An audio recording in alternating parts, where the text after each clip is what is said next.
What's going on, everyone? Welcome to A Little Dicey D&D. This is our all-new premiere of our new campaign. Super fun, everyone, right? My name is Salvatore. I will be your dungeon master here and forevermore, except every once in a while when one does. And eventually you'll die. Yeah, and then eventually I'll die, which will be super fun for everybody involved. Like I said, this is our premiere of our brand new campaign, all straight from my ridiculous mind and whatnot. Thank you, Garrett. I appreciate that. We just have a few bit of announcements before we begin. I'm going to try to make this as quick as possible, but first and foremost, I want to thank you for joining us. If you are here now, and if you are here in the future watching this, either on VOD on Twitch or on our YouTube channel. Speaking of that, you can find us at basically all of our socials, YouTube, Twitter, TikTok, Instagram, and we do have an all-new Discord, which, Michaela, why don't you throw that in the chat? You will find that our chat integration is probably going to be a little bit better this time around. We've got a lot of stuff going on behind the scenes as well. You can chat with us, myself as the DM, or any of my lovely players in our Discord. So please feel free to join that. You can find the link in the chat right here, right now. Speaking of chat and this channel in general, we've also integrated some super fun channel points and channel rewards. You will find that our channel points are called gold pieces. Very cliche, but it's the currency that we use in our game, and so why can't it be the currency that we use on our channel? You'll find that just chatting throughout the stream and whatnot, you'll earn these channel points just as you would in any other Twitch channel. But here you can spend them on things that will actually affect our game in real time. If you look in the channel rewards, you'll see that, for example, for 1,000 gold pieces, you can spend them and force one of our players, who, spoiler alert, happens to be playing a wild magic sorcerer, to have a wild magic surge. Little Bog Witch who DM to DM drinks. Oh, Jesus. Thanks, Aaron. You can make Sal drink. You will also find that we are, our lovely player and friend Garrett makes these really, really wonderful drinks. I drink them every time that we can, and this one is an extra special one because it is very strong. And so you can also see that there is a reward to make me drink it throughout the show, and I will. So thank you, Aaron. I appreciate that. Oh, God. Oh, Jesus. It's so good, If Garrett. you make that face every time, I'm going to feel insulted. Oh, no. It's just, it tastes really good. It's so lemony. There's literally like a full cup of lemon juice. Gary, did you roll for that? Oh, holy Christ. Wow. So thank you, Aaron. So that's a great representation of what you can do on this channel, both physically to me and in our imaginations, I guess, with our characters. So that is that. Speaking of Aaron, I guess, for yourself, if anybody else is out there, our friend of the show, Aaron, a.k.a. Lil Bogwitch, is also streaming throughout the week. You can find her on her channel, which you can also check out in the chat that I believe Michaela just linked.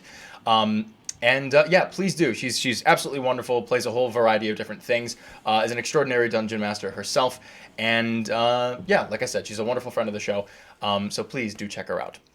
In addition to that, we are a part of a really, really wonderful podcast sort of conglomeration called Super Okay. It's led by one of our close friends, Clayton Hargrave. You can find him and a whole bunch of his partners on their podcast. They talk about a whole bunch of different things, video game related, tabletop game related. And on their website, you can actually find a page dedicated to us and our game.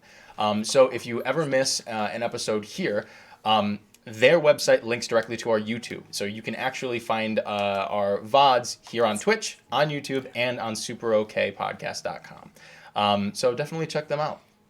I believe that's it. If you've been here before, you'll notice that it looks a little bit different, which is great. Obviously, right now, you only see me. But why don't we give them a little bit of a glimpse to what our overlay looks like now, and everybody will be able to see that we do, in fact, have our third camera finally working. That's going to, include, currently you can see the shadow of my hand. Oh, and in front of other people too. Great. Multi-cameras, everybody. It's a wonderful production here. When we use this battle cam, in general, it will be used for combat purposes, obviously, so that you guys can see the maps that I draw, because I want you to see them and I like to draw. And also you'll be able to see the minis that we use.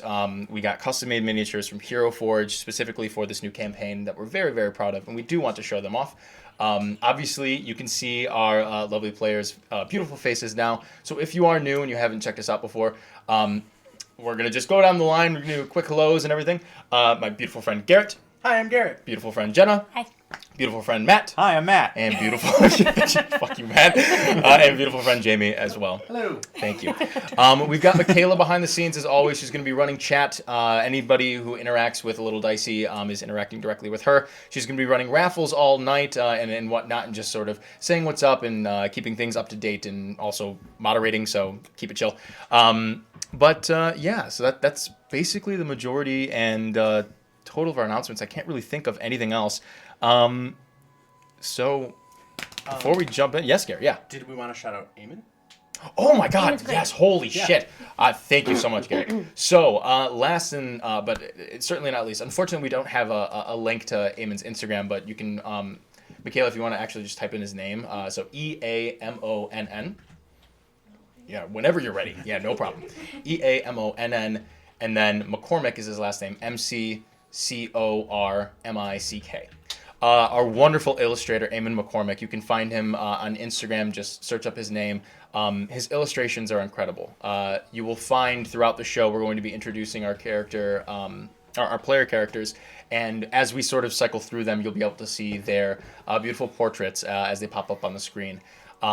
Including some other fun things, which would be pretty cool, but we still have to get to that. If you're interested in any of the art that you see here on this channel, please contact him. He's doing commissions as we speak. He's always working, and he's very, very talented, so do check him out. Thank you, Garrett. I appreciate that. I appreciate him. I love his stuff. Oh, God, his so stuff is good. insane, Oh my God. right? Very good. Jesus. I got it when I was like driving, and for a split second I was like, I can't. Yes. I got down a for glimpse and I was this. so excited. Yeah, it's so tight. All right, cool. So, players, do you have any questions before we begin? Okay. Well then, Michaela, why don't we send it back to me real quick, and we will jump in to our new campaign. Okay.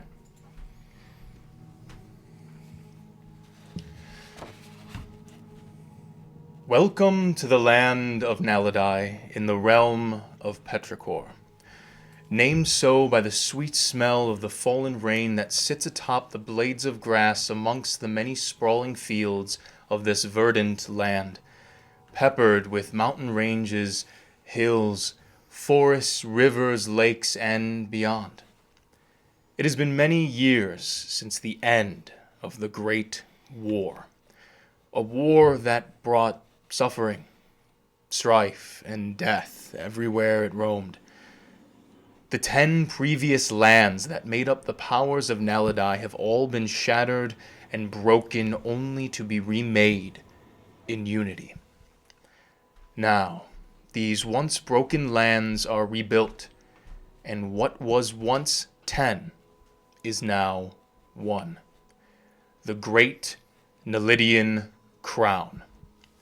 The crown that sits in the southwest of this land that we call Naledi, in the province of kings, in the great capital city of Crún Bael, the jewel of the crown that houses the royal family.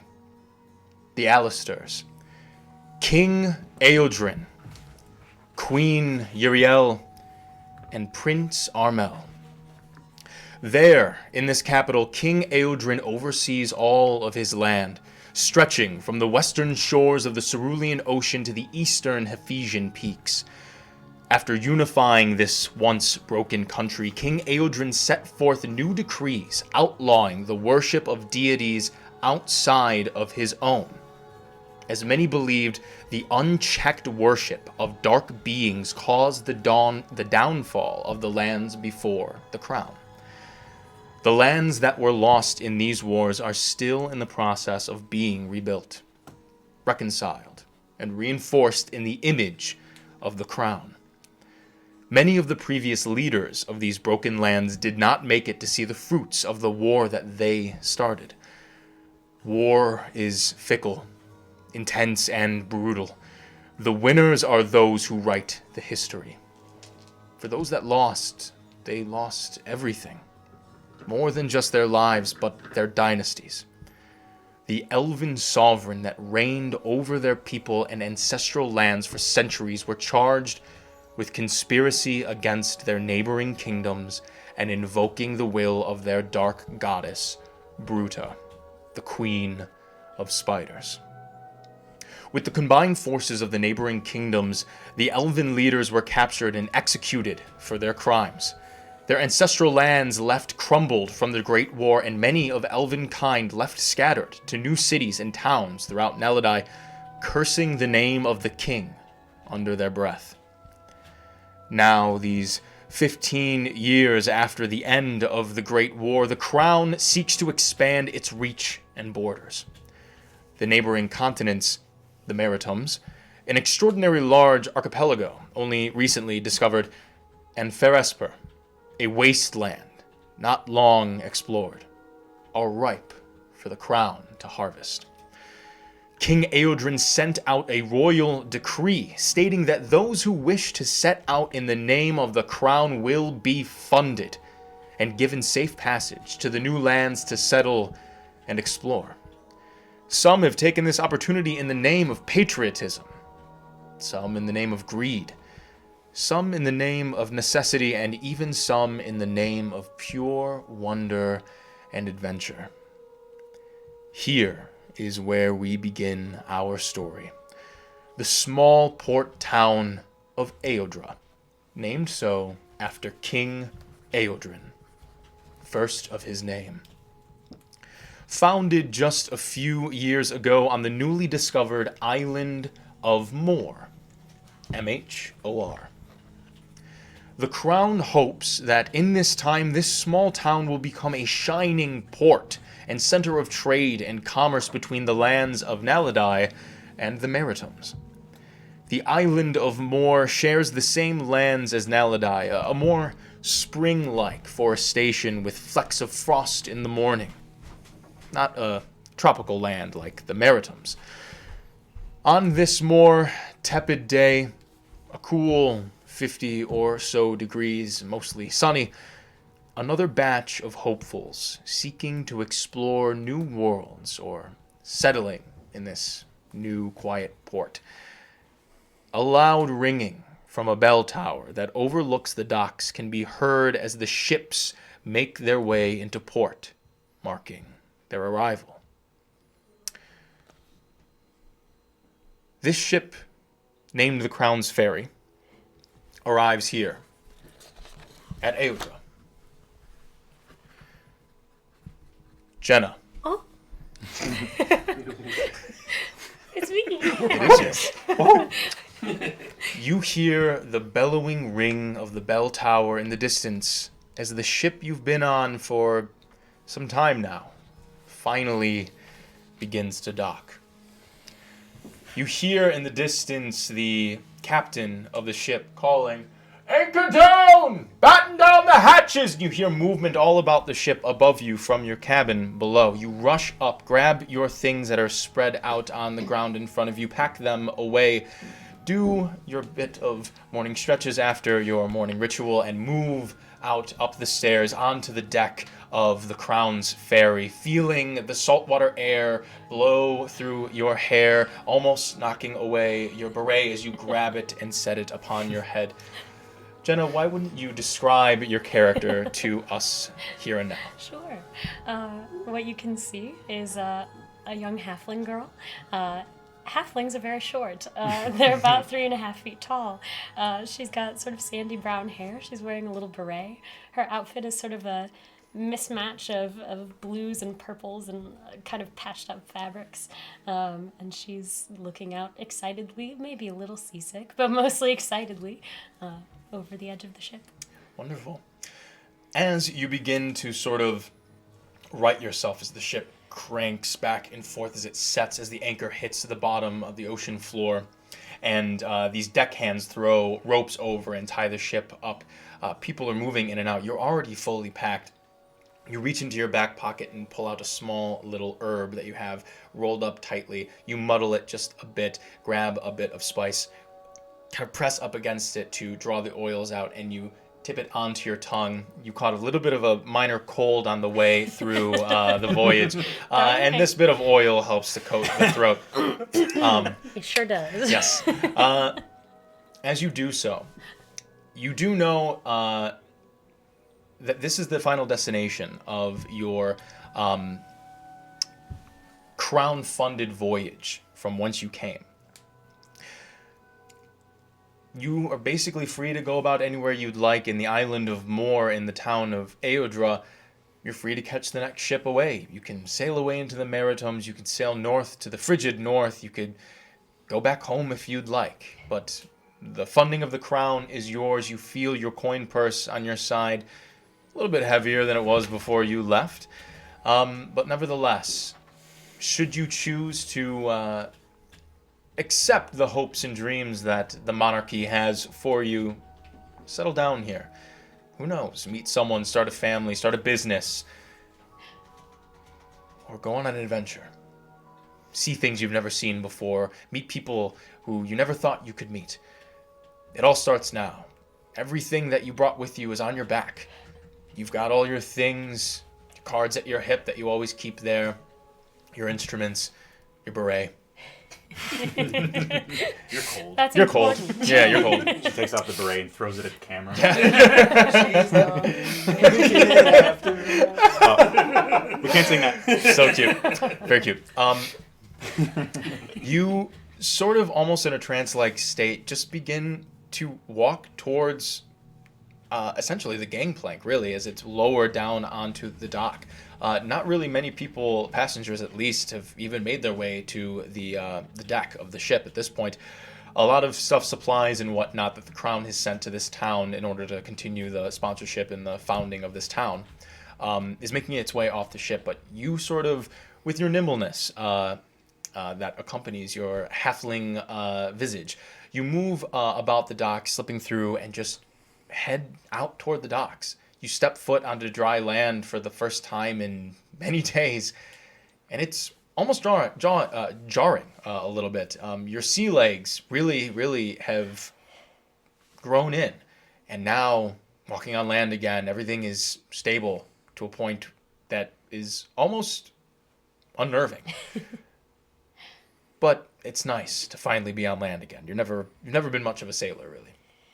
You can hear the busyness of this town as it's nearing about 1 or so, just a bit past noon. Sailed all through the night to get here, actually, and through last night, rather. You've been sailing for some time. But usually there's some stops along the way to refuel, to meet up with other ships in the night and whatnot. But here is the middle of the day. The sun is bright in the sky. There's a bit of a nip in the air, but nothing that you didn't come prepared for. You've lived in Naledian all your life. You know exactly what the weather is like. What would you like to do? So as I make my way, hopefully, off the gangplank and into You certainly do. just sort of in my thumbs, I think I'm kind of running my fingers over those 3 lucky coins that have been sort of scratched up. Yes. Just kind of running my hands over them. And then as I start to walk through town, I'm just keeping my eyes peeled for any faces that might look familiar or significant, perhaps. Sure. Go ahead and give me a perception check. I will. First roll Oh my of God. the new campaign. Oh, not bad, actually. Oh, 19. 19. Wonderful. So you take a look around, and you find that there are a myriad of many different interesting faces and whatnot. People you've never seen or met before, obviously. This is a land far, far away from home. Most of them are filled up of wayward, and you can sort of tell there's a hint of pride about these people, that they are some of the first people to step foot in a newly discovered land, a newly discovered island. They're doing this in the name of the crown, and some of them you assume are also funded. Pronouns? Ah, yes. What would your pronouns like to go by? You'll meet her when you meet her, but Me or when? Yeah. yeah, good. She, her for now. Yeah. Wonderful. So, mostly it seems to be a bunch of prideful, ambitious humans. Many different kinds of faces and statures and builds and all these different things. no one that necessarily really sticks out in terms of, oh, I need to go talk to that person. In the back of your mind, though, you recall that the sort of sovereign ruler, terms of campaigns past, perhaps, but the sort of person in charge, you remember in the back of your mind hearing about this is that might be a person just keep in your head. Lady Governess Solfred Varvek. Solfred, Solfred. Varvek, Varvek. Lady Governess Solfred Varvek, a young woman, not too much older or younger than yourself, actually, has been stationed here. You recall a few different stories that the sailors have been trading on the ship about her, noting that she is a Spitfire. A lot of people have been saying she sort of inherited a gusto from her father, who actually was supposed to be stationed here as the Lord Governor of Eodra, but unfortunately on their voyage here, which came from a land not too far away from your own, he passed on the voyage. His name was Renfield. And so upon arrival, his last will was to bequeath this newly appointed land from King Eodrin to his daughter. Lady Governess Solfred, as you recall the stories about her, she seems to be described as a short, square-jawed young woman, sort of tousled hair, always tied very tightly back in a bun with a septum piercing. Very hard to miss. So you just sort of note that in the back of your mind. You don't see her about in the docks, really, or anything like that. You assume that more downtown, more mainland is probably where she'd be. You do know that a lot of these towns, the sort of station place for any governance or anything like that is just a great hall. So that might be a place for you to look out for. But right now, probably the best place to go is to somewhere to procure lodging for now. So with that 19, you look about, don't see someone too interesting, mark the notice of Lady Solfred, hope that you can see her eventually, and you catch a little ways away the inn, not too far away. The inn with no name. The inn. No. It has a name. I had to read down where I was like, all right, the inn's down here. The place. You see quite a ways in the distance a whole bunch of people sort of gathering, making their way in. There's rather a bit of a line, actually, to get in. A lot of people are holding a whole bunch of different things, personal belongings and whatnot, as far as you can tell as you've made your way through the docks into the town proper. Probably about 6 people out the door. You look up and you can see now at this point that you've gotten close enough to see there's a hanging sign, and all it says in some beautiful sort of scrawling, it says Hangman's. Oh, well, all right. I'll go stand in line. All right. You stand in line. Wow. Beautiful. This is surely fantasy. Surely fantasy. There I This am is standing in a I'll queue. stand in Standing in a line. queue. We will now Can I- wait in real time. Yes. You Look, advance in the queue. I'm sort of small. Are the people in line kind of tall? Compared to you, yes. Can I sneakily sort of duck in between them and kind of cut the line? Okay. Go ahead and give me a stealth check. Doing freeze tag situation. Yeah. Oh, it's not gonna be as good anymore. 12. 12. Remember when I had a plus 14 to stealth? Yeah. Good times. That was good. Level 3. So. Not a rogue anymore. You slip sort of just almost unnoticed by a few people in line. You actually make your way into the door, into the inn proper. And you slip just a bit until finally you feel on your back left shoulder, thump. Where do you think you're going? Oh, I'm supposed to be here. I'm supposed to be first in line. Sorry. I've got a reservation. Make a deception check. Oh. 17. 17? Yeah, sounds about right. And you see just this sort of rotund, really burly man with just sort of really large mutton chops, completely bald head, huge mustache, like almost so much so that it covers his full mouth. Just sort of, yeah, all right, and just sits back and just like looking around. You see to his side that he actually has a goat that you've now noticed, and you can just see it's just. You've got to get that guy's goat. Your goat is adorable. Could I pet it? Don't you have a maiden? Yeah, but it hasn't started yet. Just thought while I waited. Make a persuasion check. Isn't the story of Jenna as a player to push it? Yep. 25. 25. His eyes narrow at you. You ever pet a goat before? No. Actually, that's not true. I've definitely petted a goat, but this one's sort of different. He just sort of, his eyes narrow even more. I've pet a goat. Yeah, he's pretty different, huh? He looks special. He's a good goat. The goat's actually me. I'm the goat. Does he have a name? No. I'm gonna eat him. Oh. Well, the least you could do is name him before you eat him.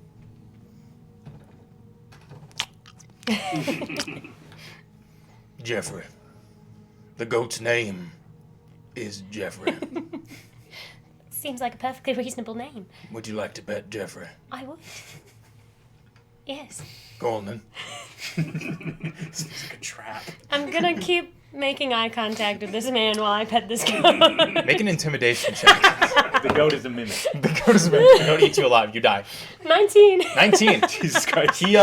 He holds your gaze for like 3 seconds, and then he blushes really hard and actually just turns to the side. Jeffrey's gotta cry. Jeffrey's the goat. Jeffrey's gotta cry. The goat just...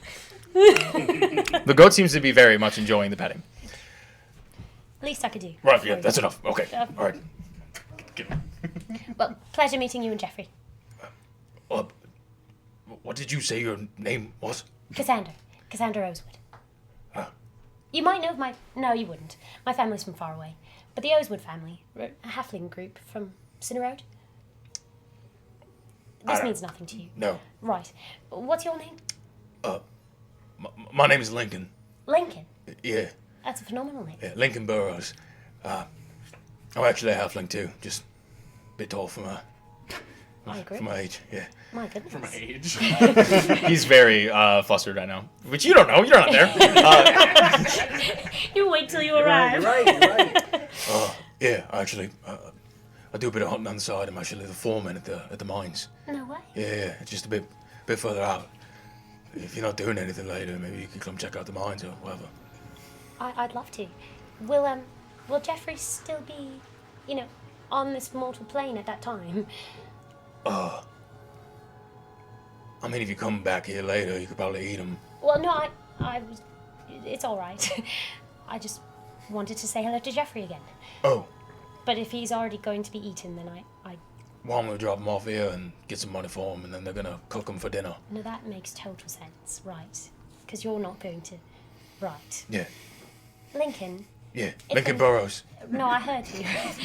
It's been a pleasure meeting you. I'll see you later. I'll run into you again. All right. Tell Jeffrey to be comforted in his final moments, I suppose.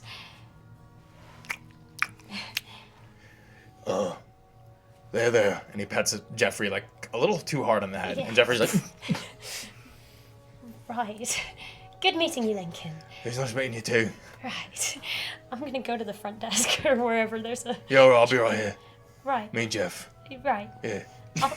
I'll see you again. Oh, I hope so. He just sort of stands there looking at the ground, sort of just like swaying back and forth. Hey, the rest Bye, of us can Lincoln. come back next week. See you all I'm next invested in time. this now. Yeah. How's it going? I'm having... Now I gotta mark that down. I'm so happy. I didn't get a romance the whole last campaign. Now I got one in my first 5 minutes. Show up first review scene. We're dating. Yes. We are dating. Me and Lincoln Burrows. That's so funny. You're mine. You make your way up to the front of the bar. You'll get here soon. No, I'm not. You'll be here. It's a bar. Yeah, what's a bar? Hi. I'd like to order a drink. You see a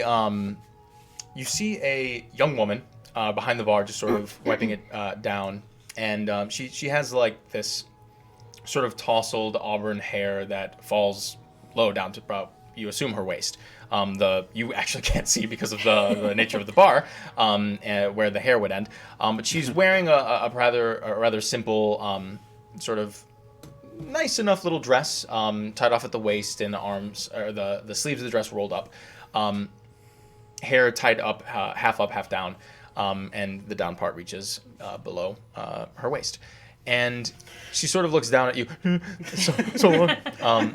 She looks down at you. You can see she has freckles pretty much everywhere on her face, down on her chin and up to her forehead. She smiles and she says, "Well, what can I get for you?" Hi, your hair is lovely. Oh, thanks. You're welcome. You're already cheating on Lincoln. Lincoln, you see, you feel in the background, he's just like, "God damn it." Surprise me. It's my first day here. Oh, wonderful. Did you come in on the arriving ship? The Crown's Ferry. Yes. Oh, wow. You hopped off rather quickly. Yes. I'm in a hurry. All right. Sort of. Okay. Well, it's midday. Would you like some ale? That sounds great. Okay. Thank you. I will be right back. She turns around and heads to go grab some ale for you. A moment passes and you actually hear behind you the doors slam for a moment. And you sort of instinctively turn around. Matt. Oh? The last while of your voyage has taken some time, a week or two. The last time that you and your people stopped anywhere to just get a whiff of new air. It's been some time. You feel the nip in this cold air hit you, almost stings a little bit. Vastly different from the beautiful, deep, lovely 80-degree weather that you're used to.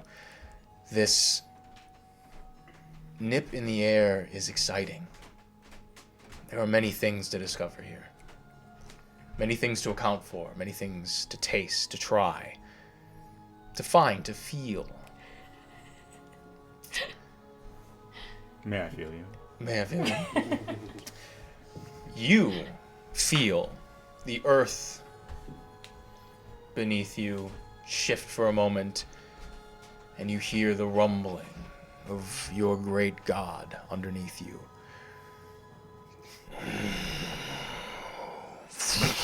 As the water beneath the earth parts and your voyage comes to an end. Your people about you all grasp at your body, your shoulders, your shell, and your forehead. They all close their eyes and they mutter under their breath a prayer for you. It is not their time to depart yet, but it is yours. This is where you are meant to go, to live, to learn, to find. They finish this soft prayer and you feel that bass, that bellow beneath you again, and this time it fills your body. You take a deep breath and you exhale. You gather up your things and you trot through this ever-moving forest until finally you slide off the bank of your way of passage, and you feel the water fill your body as you splash into the banks of the island of Moor. An island not too far off the coast of Naledian, an unfamiliar land, but a land you hope to learn very well very soon.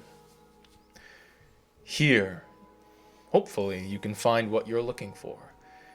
You swim further onto shore and you sort of wiggle yourself off in this cold, nippy air. Shake off this shiver that you seem to have developed a little bit of. And you set your mind towards civilization. You see just in the distance a small town. Bustling, seemingly midday. You look up, probably just past noontime. Seems like a good place to start.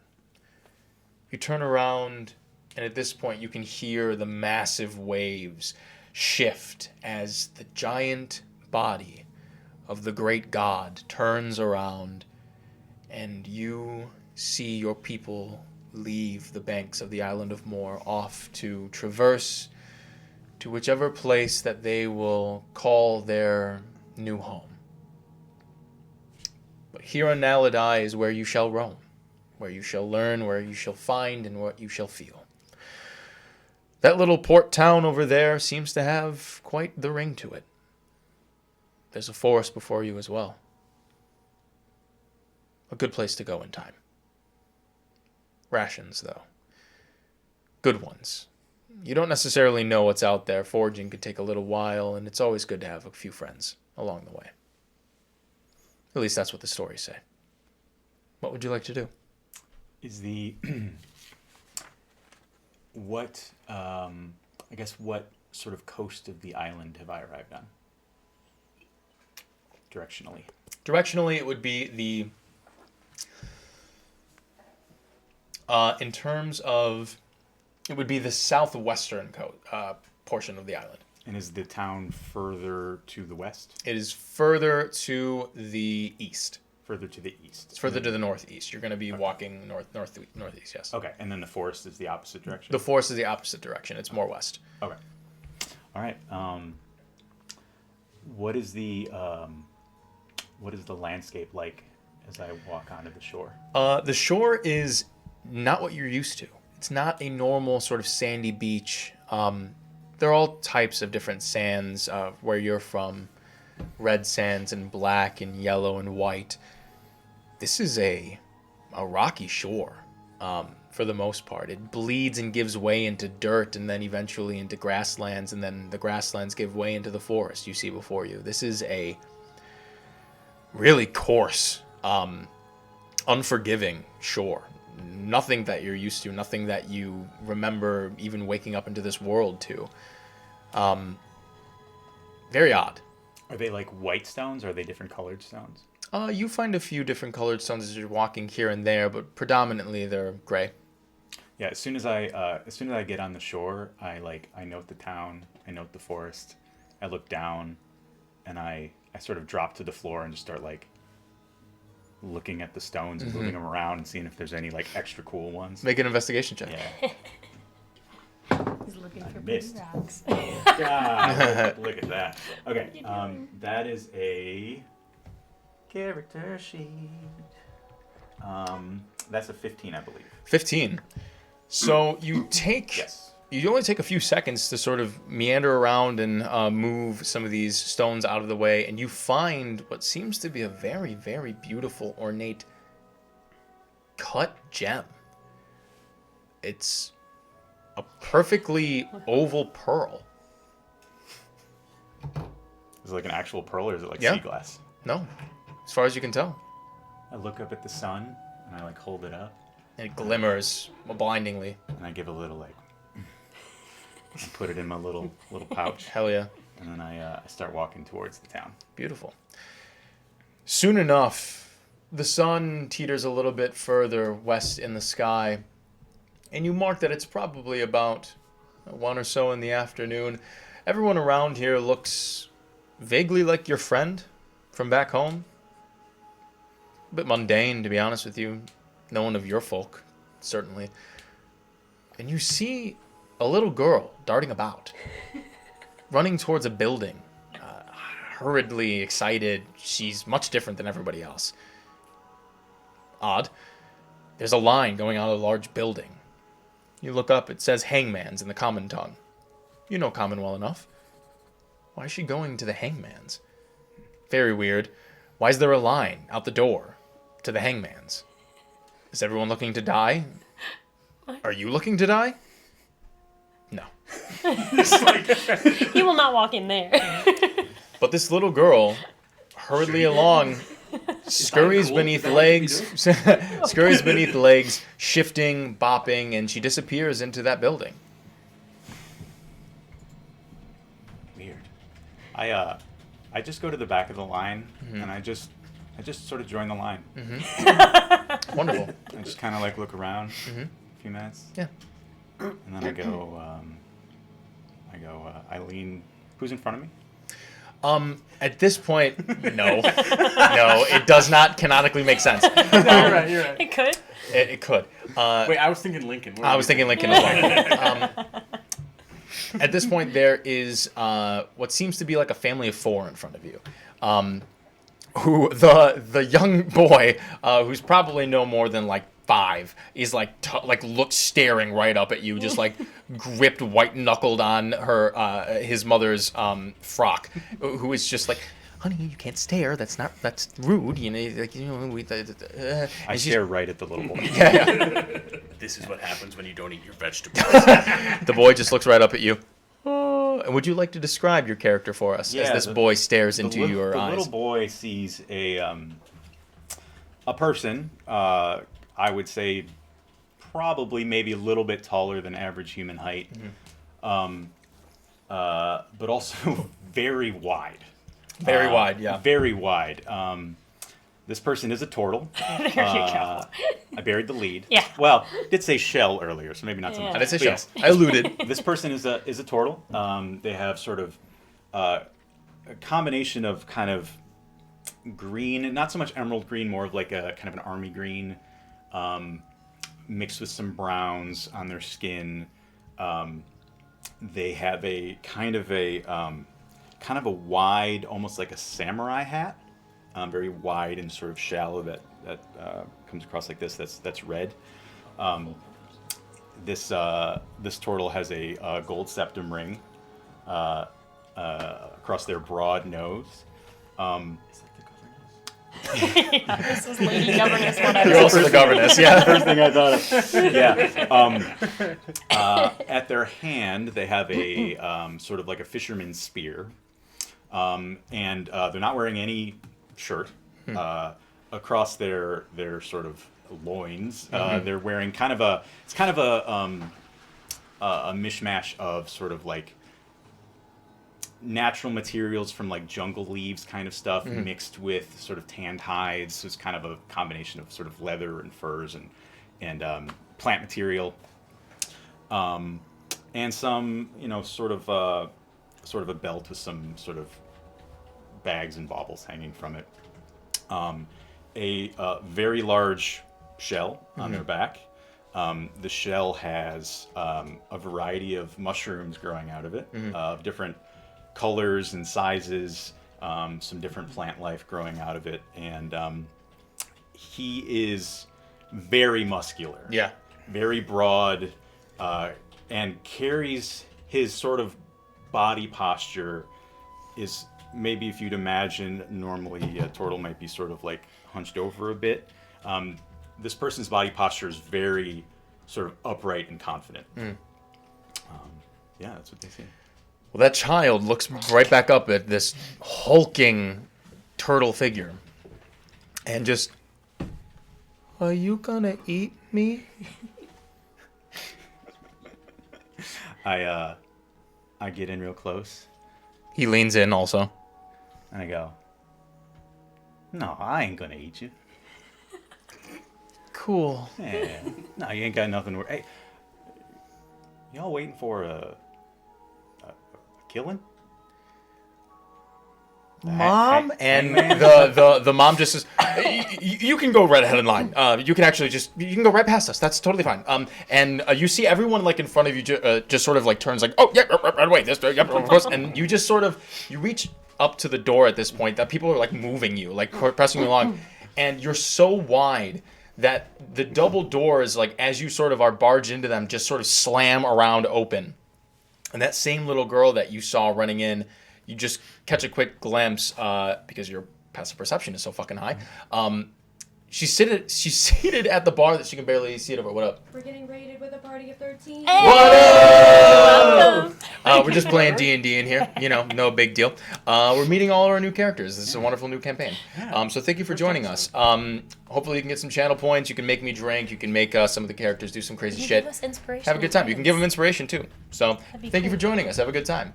Back into the game. You're so large that the DM drinks. DM drinks. God damn it. Okay. I love this one. Nice. For anybody joining, this is really strong. My buddy Garrett made it. Garrett, say hi. Hello. Fuck. Okay. So, tastes so good. Thank you. They just finished their homebrew session, 41. Oh, hell yeah, dude. Yes. Congratulations. We're almost there. Just gotta 40 get more to go. Just Yeah, another yeah. 40. Yeah. Exactly. That little girl at the bar, you know, what the fuck, turns around, and you make eye contact. I turn around. Yes. I go back. I just like open the. Is it like just an open door frame, or is it like a swinging saloon Like door? It's like a or- swinging saloon door. Okay. Yeah, yeah. So I walk up to the swinging saloon door. I just open it up and I just say, "Hey, if y'all are looking to die, it's no skin off my back. I mean, you know, more power to you. It's not the craziest thing I ever heard." Lincoln. I kind of bop the staff. Yeah, a little bit. yeah. Lincoln just sort of, what the hell is going on? And just sort of like backs up with Jeffrey into the corner, and Jeffrey just sort of is. You see a goat in the middle of this building that this man is holding on to, which doesn't make any sense. People don't hold on to goats. I point at the goat and say, "Hey, how you doing?" And the goat just looks up to you. And pretty decent essentially, thanks, man. Essentially, he says, "Hey, what's up?" Yeah. Yeah. Cool. Can you talk to aliens? No. It appears that way. Might just be good passive insight. I just say, "Hey, anyway, y'all have a good one." And everyone just sort of, the line has been so disturbed at this point that it's almost non-existent. At this point, the young lady returns with your drinks and sort of sets it down and just sort of like acknowledges you and looks about at the mischief that's being caused. Why don't you come have a drink, friend? Sit down. I make my way in. Are you sitting at like an open table? Yeah, I think at the bar. Oh, at the bar. I think. How are these? If I take a look at the stool at the bar, do I maybe get a sense if this thing will hold my 450 pounds? Yeah, you make a perception check. Perception 17. You look around. I mean, that guy with the goat's pretty big, but he's like not as big as you. So you're like, I don't. You can try it. I pull up and I walk up. I pull the stool out. I kind of like sort of try to ease myself on. Test it a little bit. And I got kind of a smile on my face, and I'm like, At the last second, you hear, and you just sort of ease off it. It's upright. No, actually. Oh, you go for it? As it starts to, I'll just fucking let it crack. Fuck it, yeah. Yeah. You just, and it just sort of bends underneath you and splinters a bit on the side. I'll just fall to the ground. No, it holds actually. Oh, it holds? It holds Okay, up. cool. It's like, it's stopped because of friction, but it's broken. You pick up a drink and it's gone. I for look sure, down and I for go, sure. all right. Yeah. All right. And at this point, the young woman behind the bar is like, I'm sorry, friend, you'll probably have to pay for that. Hey, I'm just impressed that it held up. Honestly, so am I. Yeah. Sorry, I didn't even introduce myself to you earlier. My name is Mywin. I'm the tender here at Hangman's. What can I get you to drink? I brought some ale for my new friend here. Oh, I don't know what you got that's kind of maybe unique. Oh, to drink? Well, we just got in some really nice, eloquent wine. Are you a fan of different spirits? Is and that whatnot? like a gooseberry juice? Anything like that? It is like a berry juice. Yeah. It's fermented. Okay, so I know about that. Oh, okay. Yeah. Yeah. So it's similar. I It's turned not. over. I was like, "We getting crazy?" Is that what- Yes, of course. It's not necessarily made out of gooseberries, but it's made out of a specific grape that's grown on the mainland. It's a Wormar reserve. Well, that sounds great. I will try that. All right. A glass? A bottle? What do you think I should do? Oh, get enough to share with me. Why not? All right, a bottle. Yeah. And Mywin turns around and heads out. As she turns around, you just sort of instinctively feel behind you the tension in the air that everyone is just like, who the fuck are these people? But you found yourself sat next to that scurried little girl who's holding a very large mug of ale while you're waiting on this wine. I turn around. Do I notice that people are staring at me? You do. You also catch that they're instinctively like. Do I have something in my nose? Maybe I kind of adjust that. He doesn't know about the septum piercing. Oh fuck! Fuck is this? I actually, when I grab it, I'm like, well, I know I got that in my nose. I mean, maybe something else. I don't know. It's a lovely piercing. I think that's likely not why people are staring at you. Oh, all right. No, you're a fascinating looking person. Well, Take that thanks. as the compliment I mean it as. Okay. All right. Yeah. Well, I have to say, I came in here because I thought you were a fascinating looking person. Me? Yeah. I mean, everybody else here just kind of looks like well, I got a friend back home, and they all kind of seem to look the same. I know exactly what you mean. Yeah. Do you feel like sometimes you meet someone or you see something and it just feels like it's got like a special glow around it, like it's supposed to be All the time. right? Have you noticed how cold it is outside? Freezing. I'm not used to this. Man. I just laid on the rocks for a while when I first got here. Did you? Just giving it a try, you know. Did that work? Yeah. It felt not good, I have to say, but I'm glad I tried it. I was going to say I would give it a try, but it sounds unpleasant. No, I mean, it's still worth it, I think. I mean, you got to give stuff a try, I would say. Well, I think That's so. why I'm trying this gooseberry juice. I don't. I assume they use the barter system here, right? What? What are you planning to barter? Well, I mean, I got. Well, look, see, I got these beauties back here. Oh. I brought from home. These. They, I mean, they ought to. They're pretty interesting, right? Fascinating, but do those come off? Oh yeah, go ahead. Is it going Go to... ahead. You can do it. It won't hurt. Give it a try. Go on. Oh, okay. I was really hoping you would just scream. Yeah. Oh fuck! I'm just messing with you. That didn't hurt. No, not at all. So you're going to give her this? Well, yeah, I think that seems fair. Oh, I Have you ever seen one of these before? well, no. Have you ever seen one of them bottles of juice before? No. Oh, well, you kind of broke my point then. Why? I was really hoping you had. I'm sort of new to a lot of things. All right. But We'll figure something out. Someone broke my point. sure. If good. you need money, we will figure something out. But I think this is a nice trade in the meantime. Yeah, I think so. It's a good idea. I think so. I mean, What's the worst everyone's that can just happen? sitting around here waiting to have people die. It's kind of a weird joint anyway. So, What makes you say that? well, they kind of, right? I don't think so. Do I not know? Hang on.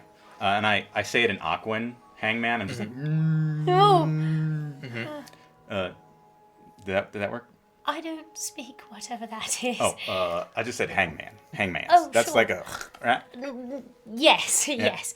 I don't. Right. It's when people kill other. Right. No, yes, you're right. It's just that I don't think that the name Everyone's is a... very uncomfortable. It's just not a literal thing. It's sort of like a fun little name, I think. Oh. Like a theme.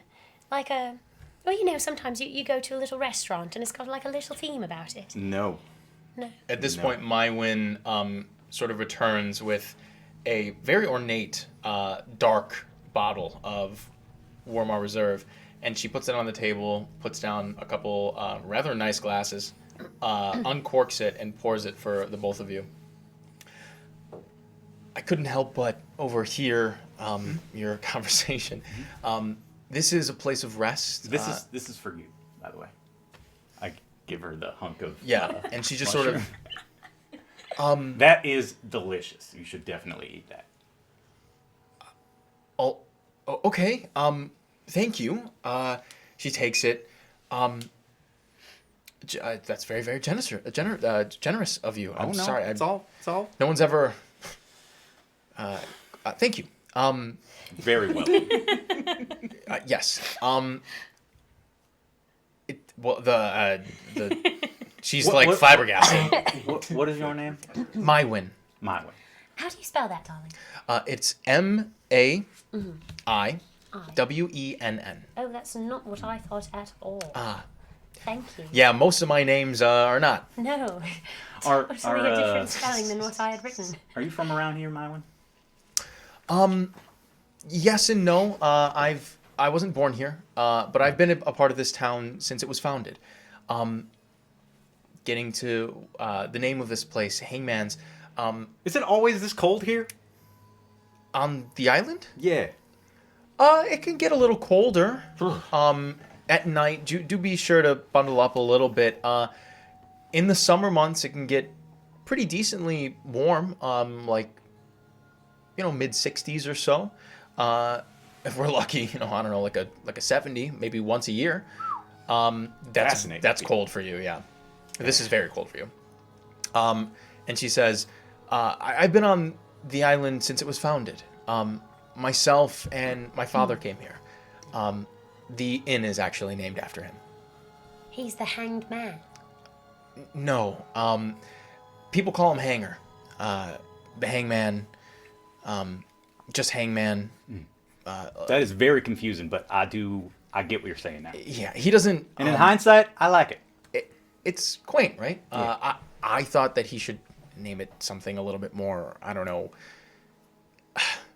I mean, we have this problem, right? People come in thinking like, well, they don't know what's going on. I don't know. Maybe we get a little ruffians from off the seas. I've heard of the different pirates roaming about and whatnot. I mean, just recently, actually, before the ship arrived here, there was a spotting and there was a horrible accident out at sea, actually, before the Crown's Ferry.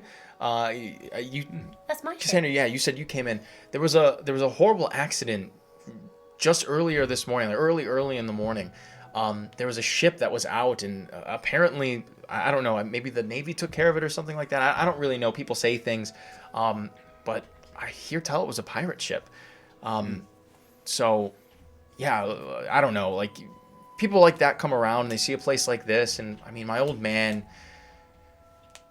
I mean, you know how his type of person can be. I mean, he fought in the Great War. He had all these things, and he's great. He's a great man. But he's got his pride, and he wants it to be named after him, the name the people gave him, and so it's the same name that he'll name the place that he helps the people at. I don't know. He likes to go on tangents. Well, he gave you a very lovely name. Well, thanks. My mother actually had to convince him to name me Mywin. He's gonna name me Gertrude. No. Who the fuck? No, he wanted something a little bit stronger. No, a handful of different names, but my mom really liked Mywin. It was her grandmother's name. So here I am. Seems like a very strong name. And you can always change it if you want.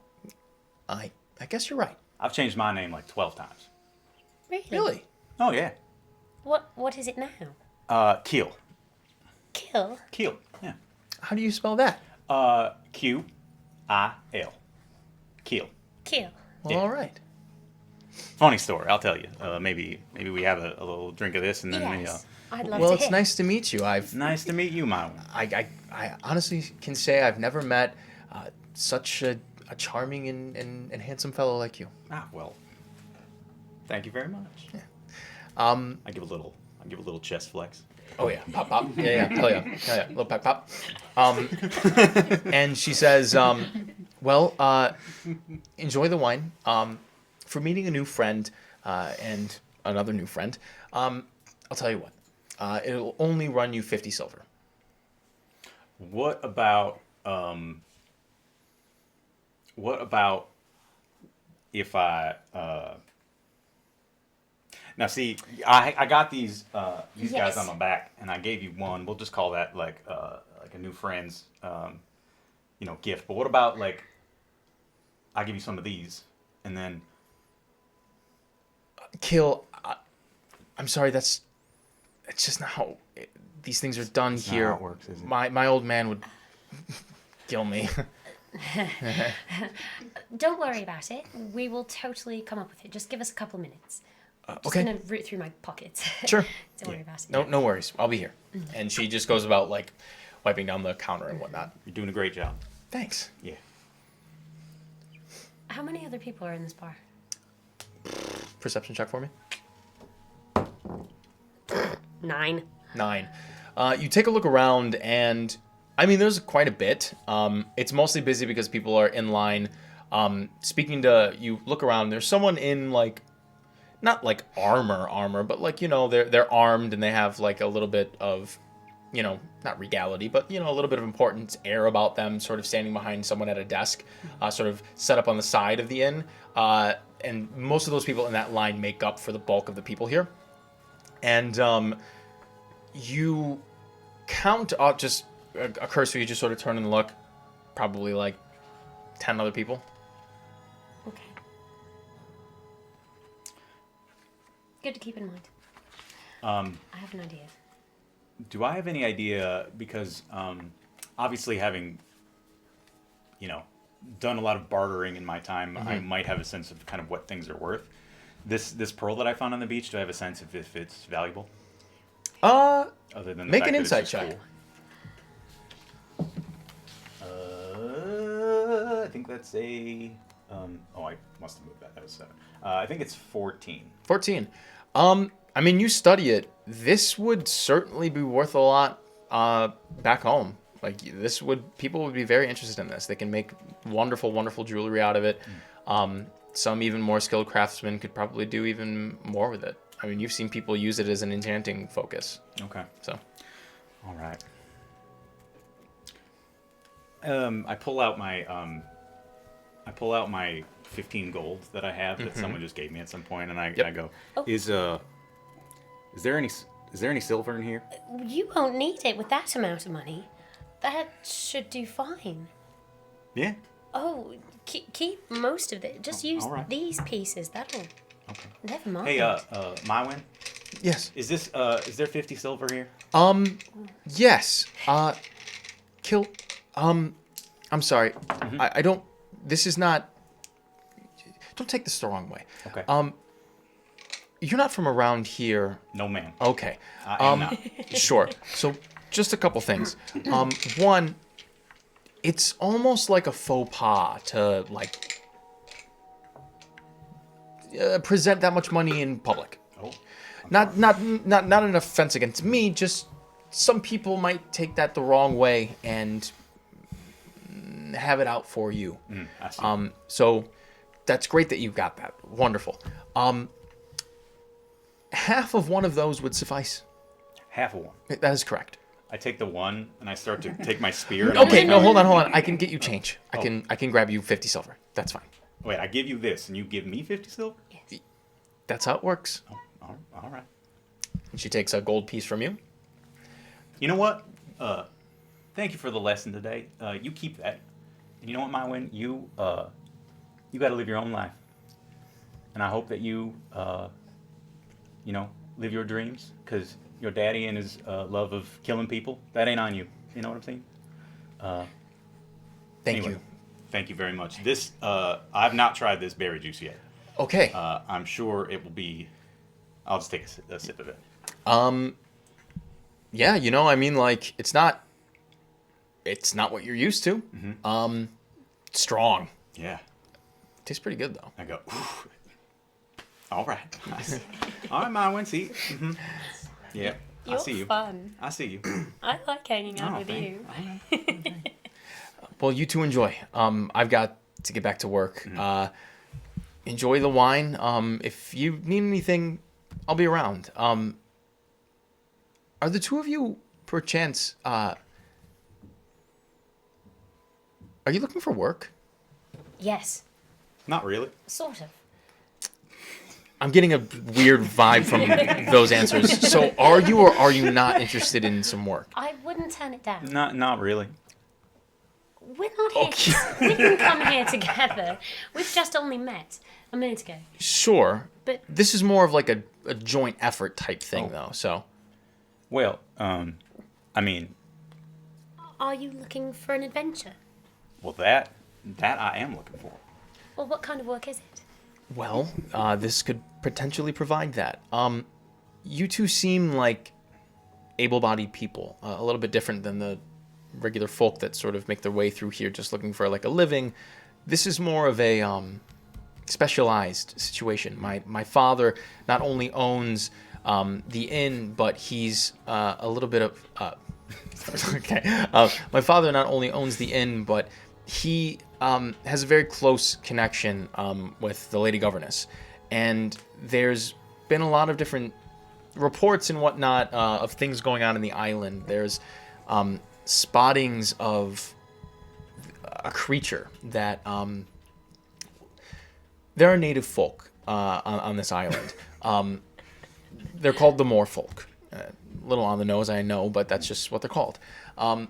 And when we settled here, they were very kind. The crown paid them 5,000 gold pieces to allow to settle on their land, and a peace treaty was signed. And the Moorfolk have been gracious and helpful to us, and very kind, and we've lived in harmony with them. And we're very thankful for that. My father has garnered a nice sort of working relationship with their chief, Altair.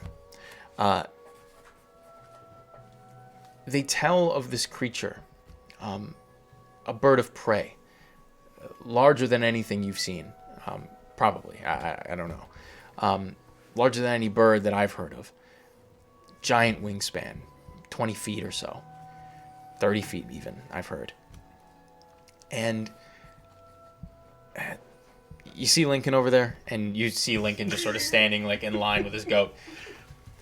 The reason why he's bringing his goat around here, and his head's like down. He's just like sort of like not paying it down, unfortunately. But my one continues and says, the reason why he's bringing his goat over here is to try to sell it.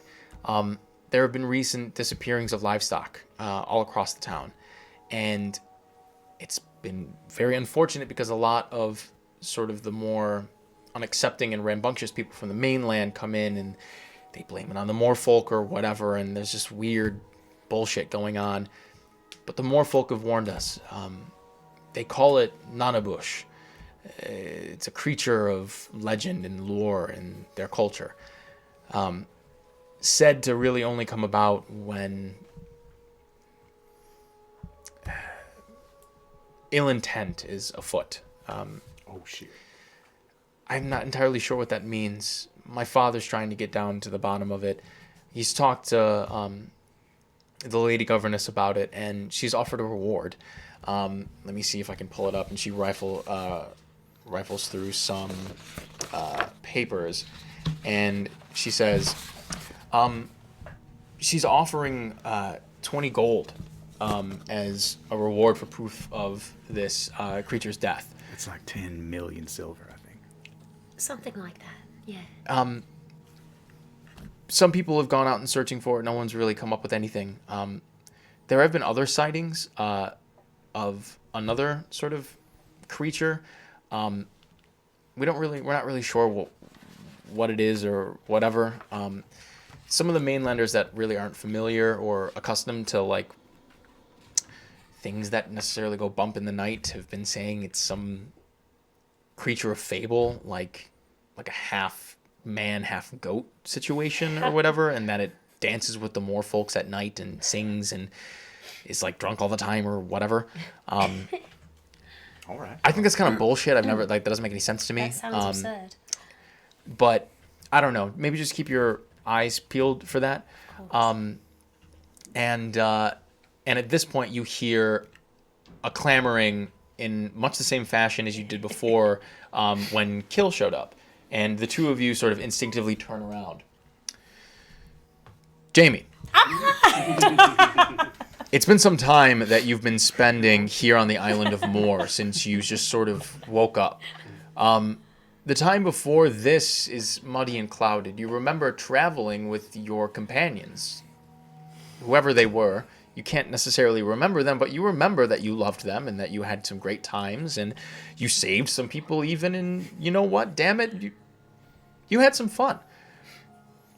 The worst thing is you can't help but recall having, and this is why it must have been a dream, you had a canteen that never ran out of wine.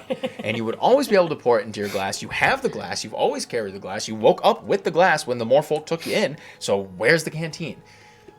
I don't know. You bring it up to the Moorfolk, and their leader, Altair, a kind man, is taking you in under his wing, showed you the ropes, has shared his ale with you and stories of yore, talks about the wars with the dogmen and how they showed up and claimed this island and in a war with them as they all sort of arrived at the same time on this great rock, and they fought each other, and the dogmen almost came upon them, but then the great being Nanabush came down and slayed the dogmen as they were trying to hurt its people. Great times were had by all. It was a real great. party. Oh yeah. At some point in your time here, other folk have begun to show up. You've watched as a older gentleman has come to parley with Altair a few times.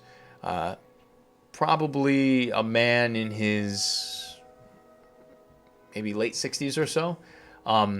Shoulder length, not too curly, blonde, graying hair, deep wrinkles on his face, scars about, wearing some pretty mundane clothing, leather chaps, an open sort of blouse situation, always arriving on horseback with an old horse, almost thick and huge, a Clydesdale-like being. Soft-spoken. Altair shared the same stories that he shared with you with this man. You've overheard a few conversations, and Altair's actually called you over a few times to share your stories here and there as you could recall them with this man. This man known as Hanger. You've spoken with him a handful of times, and Hanger, the hangman, he's invited you to, come visit his town. The town that he lives in, the port that was settled here after the parley was settled with Altair. Quite a lot of gold, actually. And he's invited you specifically because of your fondness of the drink. And he's just said that his inn that he takes care of, and that is named after him, just got in a shipment of Wormar Reserve, which is an extraordinarily sought after wine back in the mainland of Naledi. And every time you hear that word name Naledi, it sort of sparks something in the back of your mind for a moment, but it's still fleeting. Damn, you wish you could remember. But, where there is drink, there so shall you be. So, one fateful day, the hanger comes around and, he says, "Son, let's go have a drink." And I run. yes. Where are we going? Let's go. And it's not too far away as you leave the sanctity of the Saukwood, the forest around, S-A-U-K wood. The sanctity of the Saukwood around you, where you've woken up and met the Moorfolk on the island of Moor, until you arrive at a small port town that Hanger calls Eodra. He explains the story of how it's named, some king somewhere or whatever, who gives a shit. You're looking for this wine. Yes, totally. Yes, wines. And as you enter, people who are walking around stop and stare. You're a little bit used to that. You remember the Moorfolk being a little intrigued by your presence, but you're a very charming person, very, very full presence that you have. So, of course. And these people stop and stare, and Hanger waves, and they wave at Hanger, and he sort of nods to them, and they wave at you, and, you wave back. And Hanger eventually leads you to a building, a sign that swings off the side of it, which reads Hangman's. And he turns to you and he says, "Well, This is my stop. Head on inside, ask for Marwin. Tell her Pappy sent you. Tell her your name. Say that he told her to give you the bottle of Wormar Reserve that we have in the back. If you need anything else, come find me. I'll be at the Great Hall. It's that building right over there. And he points to a rather large building in the distance. I got a meeting with the Lady Governess. We're going to try to get to the bottom of this Nanabush legend business and all that shit. So, Indigo, my new friend. This drink's on me. We are best friends now. Thank you so much. Glad to hear it. If you need anything, give me a call. I'm just a hop, skip, and a jump away, all right? Wonderful. I shall do all three then. Yes. Wonderful. Head on inside. And you kick the door open. Hello, everyone! The two of you turn, and would you like to describe what Indigo looks like to us? Sure. So Indigo is a satyr. He has curved goat horns, and the bottom half of his body is goat legs. He has medium long, kind of brown hair, thick full beard, long beard. He's wearing a very colorful robe. It's a little chilly out, so it's like sort of closed. Sure. Bit heavy set. Always carries his wine glass, which is currently empty, but not for long. And yes, that's Indigo. Alrighty. You see in front of you a tavern filled with people, mostly in line. A couple people at the bar who have turned and looked at you. You see a young woman who matches the description of what Hanger described to you as Mywin, as his daughter. Behind the bar, standing sort of right in between two patrons sat at the bar who have turned to look at you. One is what seems to be a young girl wearing a beret, holding a large sort of mug, and a extraordinarily large turtle person who's sitting on a broken stool holding a bottle of wine. I'm sort of, hello everyone, yes, hello. I'm sort of talking to everyone like, good to see you, yes. I don't know who we are, but I love you, yes. Hello. Can I get everyone's name? Everyone now seems we're to be talking. very startled and whatnot, but go ahead and just give me a performance check. Performance check. Do it with advantage as well. Okay.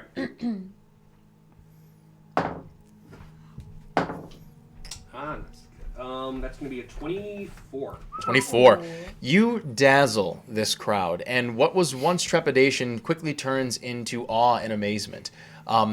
Everyone around is just like, who is this person? Are the legends true? Like, are the stories real that there's this half man, half goat person that just sort of trounces around and sings and has a great time and drinks and is merry?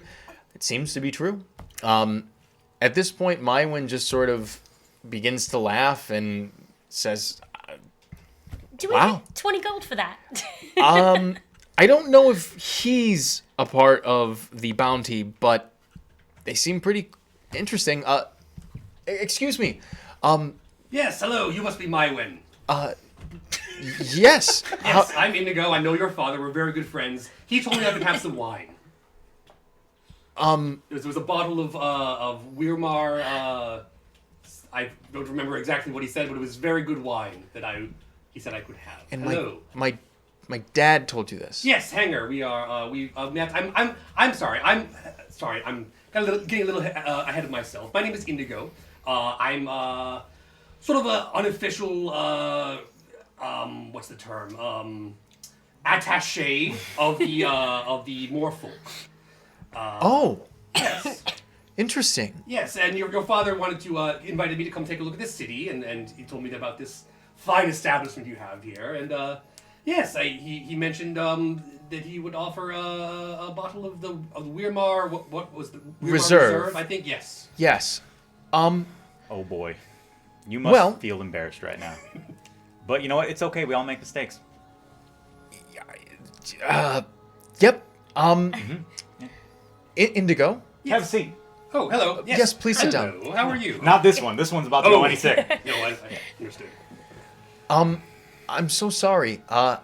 My new friends here, I didn't realize that you were coming. My father didn't mention anything. I would I can get you anything you like. My new friends actually just purchased our bottle of Warmar Reserve. That's quite all right. It's a shame. I have the Warmar Classic. It's a little different than the Reserve. The Reserve is more of the premium bottle, but the Warmar Classic is their usual bottle that they send out. Hey, Mawin, is there any rules against, like, I know there's no barter in here. Is there any rules against, like, not sharing? Not As in, I'm just checking. Like, you have to share, No, or like I'm allowed to share, right? Oh, certainly. Oh, well, hey, don't you worry about it. I don't know a classic from a reserve anyway. Here, you already got your own glass. That's I do. Convenient. Yes. I really like that about you. You are my new best friend. Well, Hello. Hey, I could use a friend. All right. Yes, I'm Indigo. Pleasure to meet you. Nice to meet you. Well, that solves that problem. You're very generous, Kel. Thank you very much. And you see she blushes a little bit at your wink. And she turns to you, Indigo, and says, "Well, you've met my father. That's Yes. wonderful. You said you were a bit of a liaison to the Morfolk a bit? Of sorts. I'm not really like speak for them in an official capacity, but All right. you know, I do live amongst them, and I've helped them with a few things here and there. Okay. Well, this day's gotten more and more interesting by the moment, really. These lovely folk here are interested in the sort of native legend of the Nana Bush. Are you familiar with it? Of which you are familiar with. I have heard of it. I thought it was some sort of sexual innuendo at first when I heard it, but then I heard it was some sort of magical bird or something.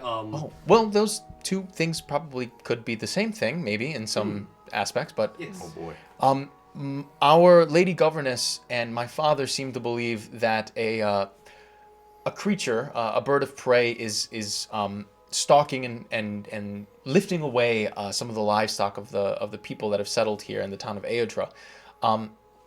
Has the Moor folk said anything about this or anything, or?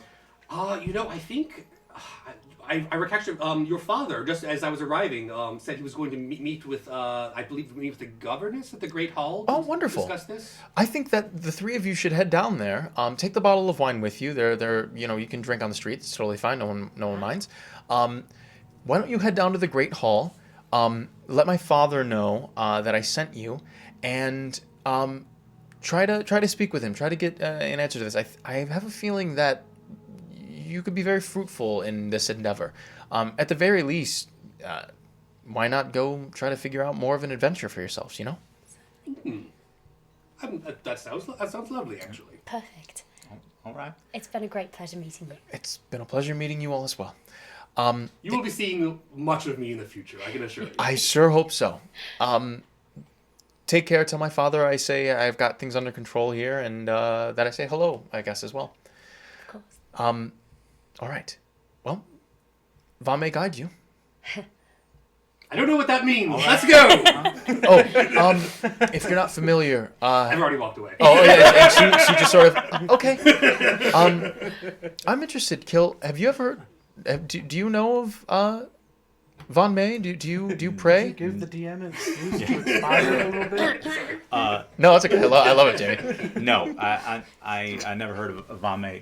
Tell me all about her. Sure. No, I don't know necessarily if it's a her or him. Really, it's a. As They- she he- starts telling this story, Yes. If you ever seen like a striped turtle, they have these kind of like wavy lines, and slowly appearing on Kill's body is these kind of turtle stripes that Yes. weren't there before.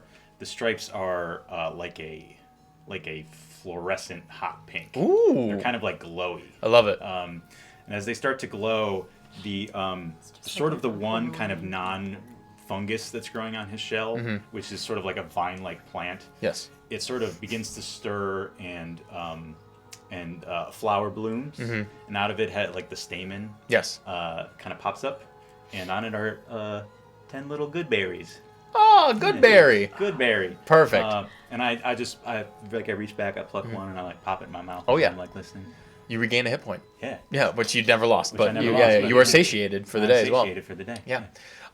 And she just You want? Sure. Yeah, go ahead. she begins to explain just the idea of a deity of luck and good fortune.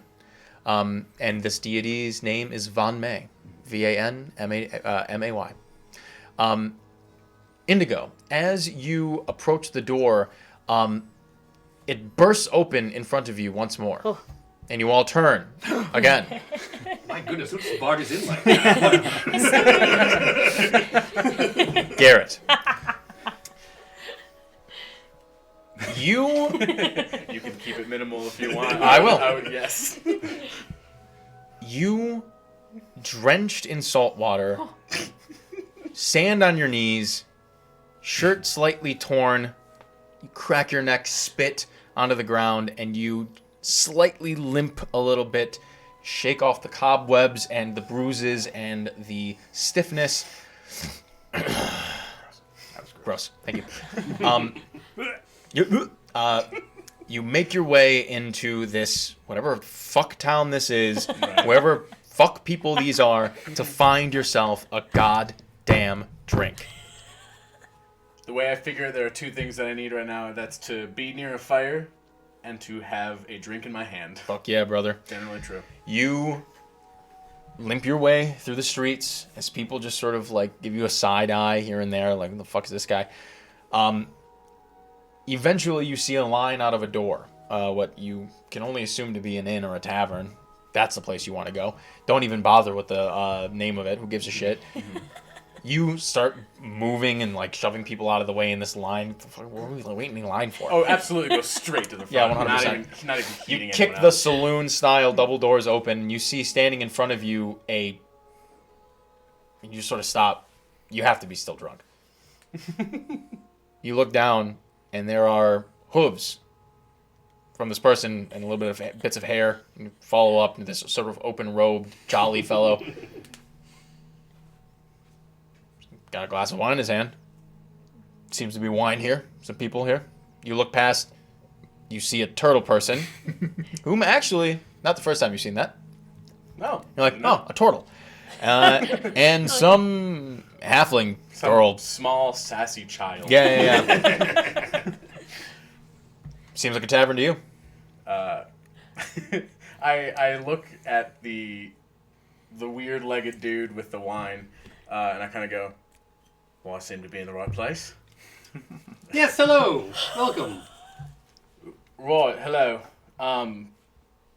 Barmaiden, tavern wench, whichever you prefer. And I just sort of like look around. Oh, are those? It's a kid's accent. Are those your nicknames? No, it's just Mywin. My name is Mywin. I can help you. Right, pleasure to meet you. Can I get an ale when you have the chance, please? Thank you. Actually, wait, do you have rum? I can get some, sure. Right, so a wine would be perfect, thank you. All right. And she turns and heads out to grab a bottle. So, what the fuck are you? I'm not entirely sure, to be honest. I just woke up here and, I mean, do I have any, do I know that I'm Fae? Or... You know that you are Fae because you know it like intrinsically in your spirit. Take that as you will. Okay. I know, I believe I'm Fae. I'll be honest, my past is very mysterious. I'm very interesting. Right, I can respect that. Yes.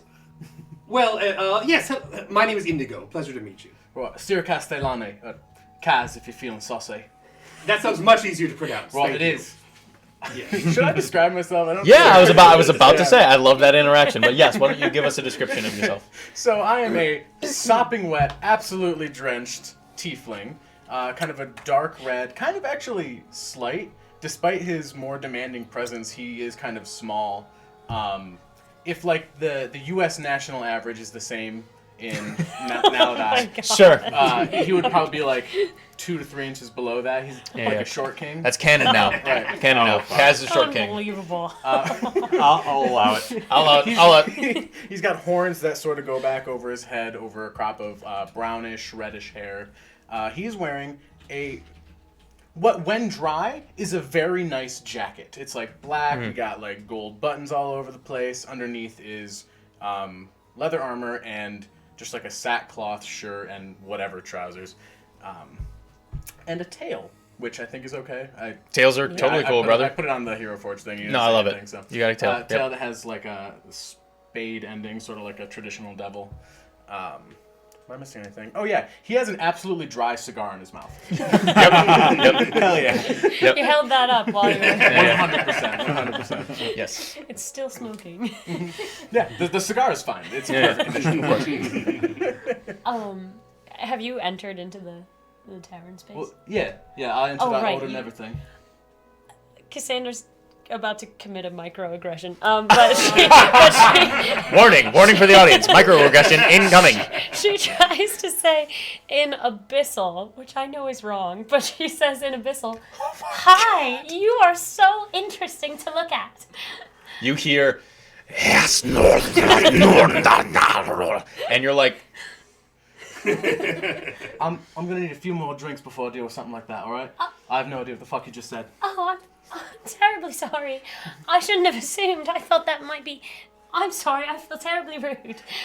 I mean, if he's trying to speak another language, this is really the main one I know. Oh. I made an assumption I shouldn't have made. That's all right. You know what? I appreciate you trying to reach out to someone. That's really nice of you. Sierra Castellani, nice to meet you. Captain Kaz, if you're feeling real saucy. You're a captain. No. You just go by that. So that is your nickname. I will. keep taking other people's Well, accents. that is your nickname, huh? Absorb. Right. I'm such a good Cass. actor. Kaz. Really good to meet you, Cass. Nice to meet you. What's your name? Cassandra. I'm gonna call you Kiss. Does that sound good? Yes. All right. I've never had a nickname before. You've never had a nickname? No. That's all right. I forgot one of my names, so we're on the same page basically. I'm not sure I know what that means. It's a bit esoteric, isn't it? It is, yeah. You can figure it out later. Alright. Yeah, all right. What's all this going on? And you see Lincoln with Jeffrey sort of stroll up, and he's like, "I've been standing here without getting any help for the past 15 minutes, and fucking first of all, I meet who I thought was going to be a nice date later on. To be totally honest, I don't mean to be stepping up my boundaries. I'm not done yet. And me and Jeffrey were really excited. He was going to die soon. And you know what? I think that I figured that you would come up to me and just say, "Hey, I'm sorry with these people, but I'm really still thinking about you, and I've been sitting here like a fool, and with my mustache and everything, and I mean, not to be rude or anything, but like a lot of people like come up to me and say, "Oh my God, Lincoln, you're so handsome," and it's like, I have to beat these people off me, and I say hello to you, and we have a nice interaction, and then the turtle comes out of fucking nowhere, and then you talk to the turtle for a while, and then this goat person comes out of fucking nowhere, and now this fool comes out of nowhere, and look, you're making googly eyes at him, and I'm standing here with Jeffrey, like looking like a fucking idiot. I walk up forward and I get in his face and I say, "Hey, now, I'm a turtle, all right? I ain't no turtle." I don't know what the fuck that is. I headbutt him. Go ahead and Oh no. let's roll initiative. I tell you what, I like this guy. Yes. Oh my god. I love it so much. Holy shit. Holy shit. Wow. Okay. This is amazing. I love it. Holy fuck. Oh dear. Battle music. God damn Oh it. my god. Let me get some dope ass music going, you guys, and we can. I should have known Sal wasn't going to let me have a romance in the first 5 minutes. One of these days. I love I'm not it. entirely sure he intended us to fight Jeffrey. I don't know, maybe. No, not Jeffrey. Jeffrey. Lincoln. Lincoln. You will also be Only fighting way. Jeffrey, motherfucker. Jeffrey came to Jeffrey's an fight. animal companion. Yeah, true. Okay, so let me roll for Lincoln. He rolled terribly. Maybe he did. He had stats. We never know. got stats. Brother got stats. Okay, so fucking hilarious. 20 to 25. No. Okay. Oh, sorry, I got 22. Hell yeah. Okay. So Kaz at the top, probably. 15 to 20. 17. 17. Kill. 10 to 15. 12. Ooh. 5 to 10. 5. Ooh. Okay. Link. And Indigo. And Jeffrey. Great.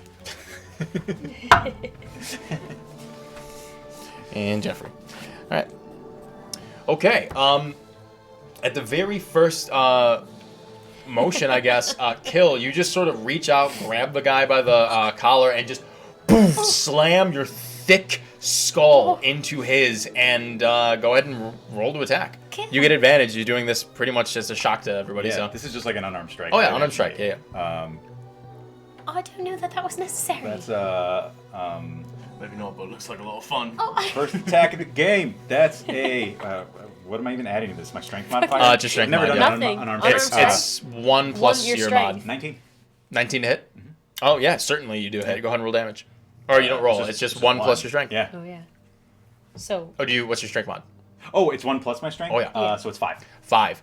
You slam your head into his sort of the ridge of his nose into his face, and you hear under your forehead as you break this man's nose, and just immediately just starts bleeding out of his nose, and there's like a little bit of marred blood on your on your scaled forehead.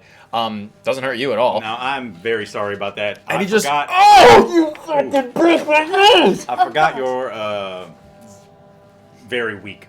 I'm really sorry.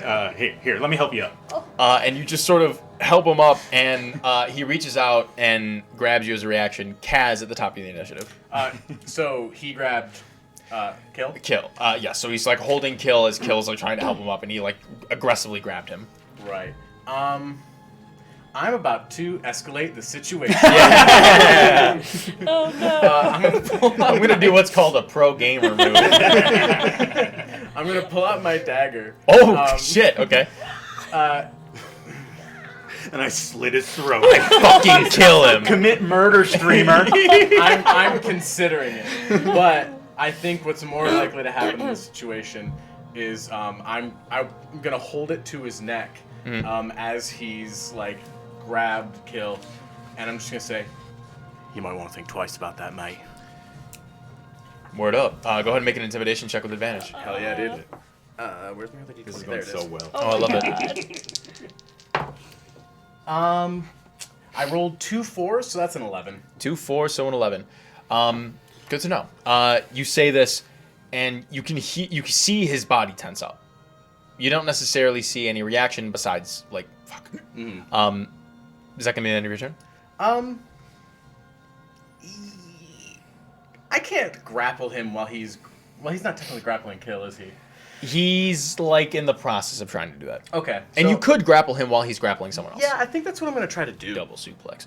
Yeah, go for it. So it's a strength contest, right?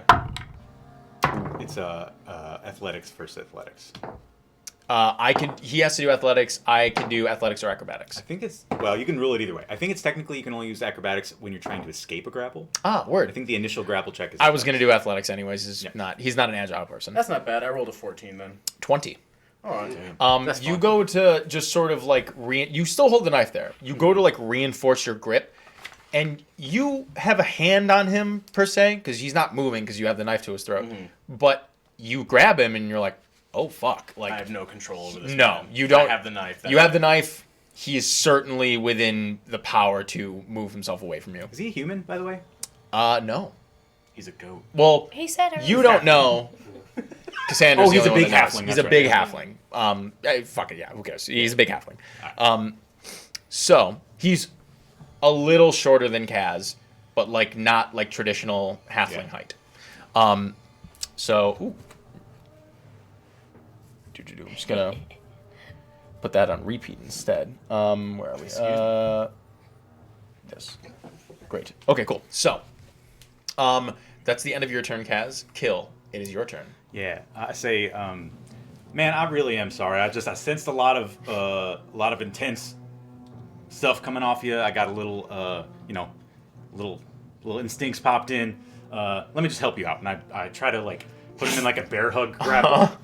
Grapple? Yeah. Yeah. For sure. my Big God. bear hug. Yep. I was gonna say, don't back out now. Oh, that's bad. Fuck this hashtag nice guy. It's where is my Super skills? suit. Where are my skills at? Where is my super suit? Very nice, Gary. It's boy. never a bad time to Oh, reference it's so it. good.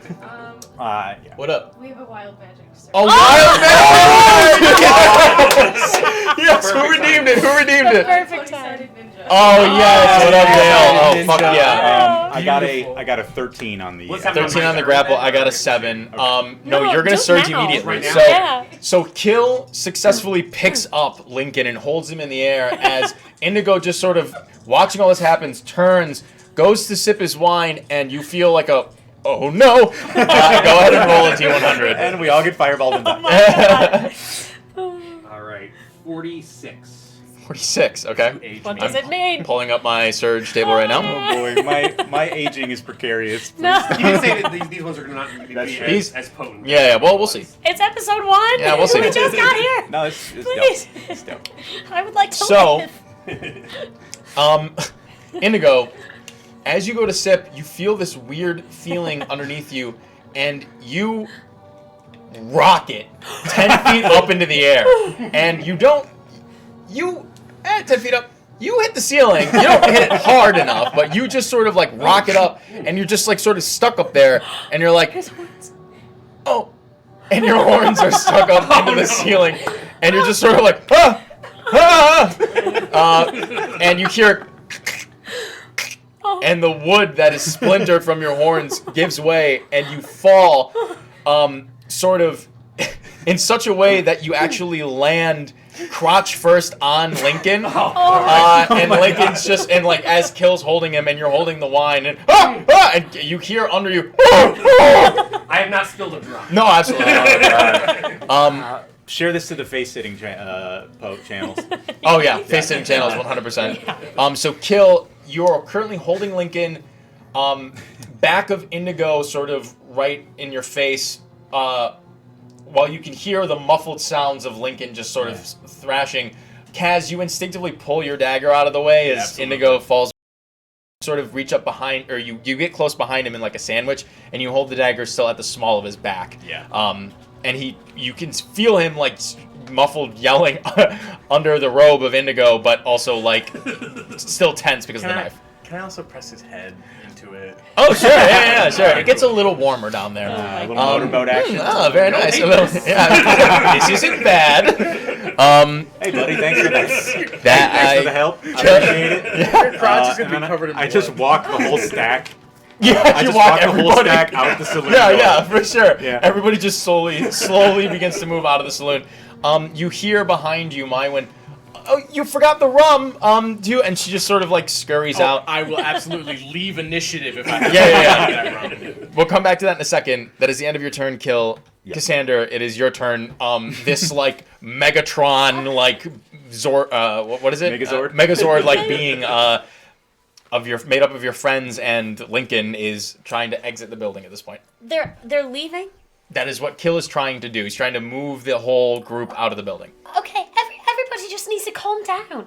And I reach into my little bag and I grab a couple of rose petals, and on Lincoln, I'm going to cast Sleep. Please. I don't believe you can choose a single person. I think it's people in an area. Oh, read it. I don't know. I think you. Well, Oh. I think you can. No, it doesn't say that. It says, What does it say? Roll 5d8. The total is how many hit points of creatures this spell can affect.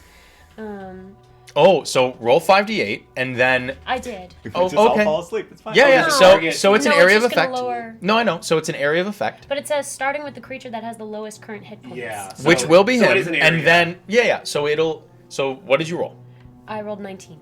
Okay. So On the 5d8. 19. Yeah. Yes. This camp is frozen. Oh no. Oh no! What happened? Oh, interesting. Oh, well, it's almost break time, anyways. What? So we're actually gonna come right back to this. We're gonna fix up a bit of a technical difficulty for just a moment. Maybe try to jump over to full party with battle map for a sec. And that camera's off. So, just so you know. Oh, interesting. Okay, well, we're going to go to a break real quick. We're going to get a technical difficulty settled up, and we're going to see what happens to the rest of this little situation. So we will see you guys in about 10 minutes. We'll be right back. Would you say Thanks things so have much. gotten a little dicey? Oh, God damn it, we just went.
What up? Would you Welcome say back. things got a little dicey? Very nice.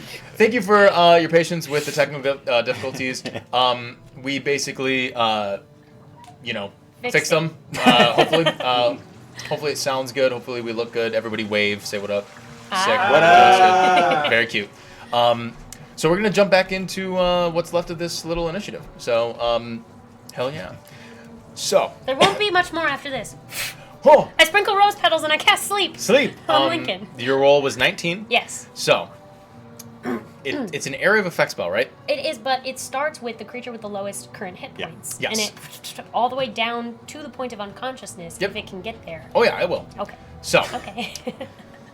I want everybody to tell me their, because no one suffered any damage. I want everybody down the line to tell me their maximum HP. So, Kaz, 24. Kiss, 21. Kill. 28. My points are 20. However, Indigo is immune to magical sleep. So I don't know how that works with shit. this. Word. That's cool. So, I just skipped you toss these rose petals in the air, and Indigo, you feel the weight of Lincoln under you begin to collapse. Kill, you feel his body go limp, and Kaz, you like instinctively like, oh shit, and you just sort of pull your like dagger back so he doesn't like fall back onto it, and he just.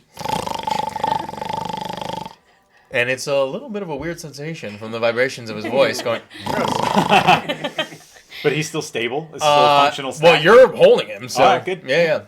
Cool. He is zonked, and your spell has not affected anybody else. All right. Is everyone okay?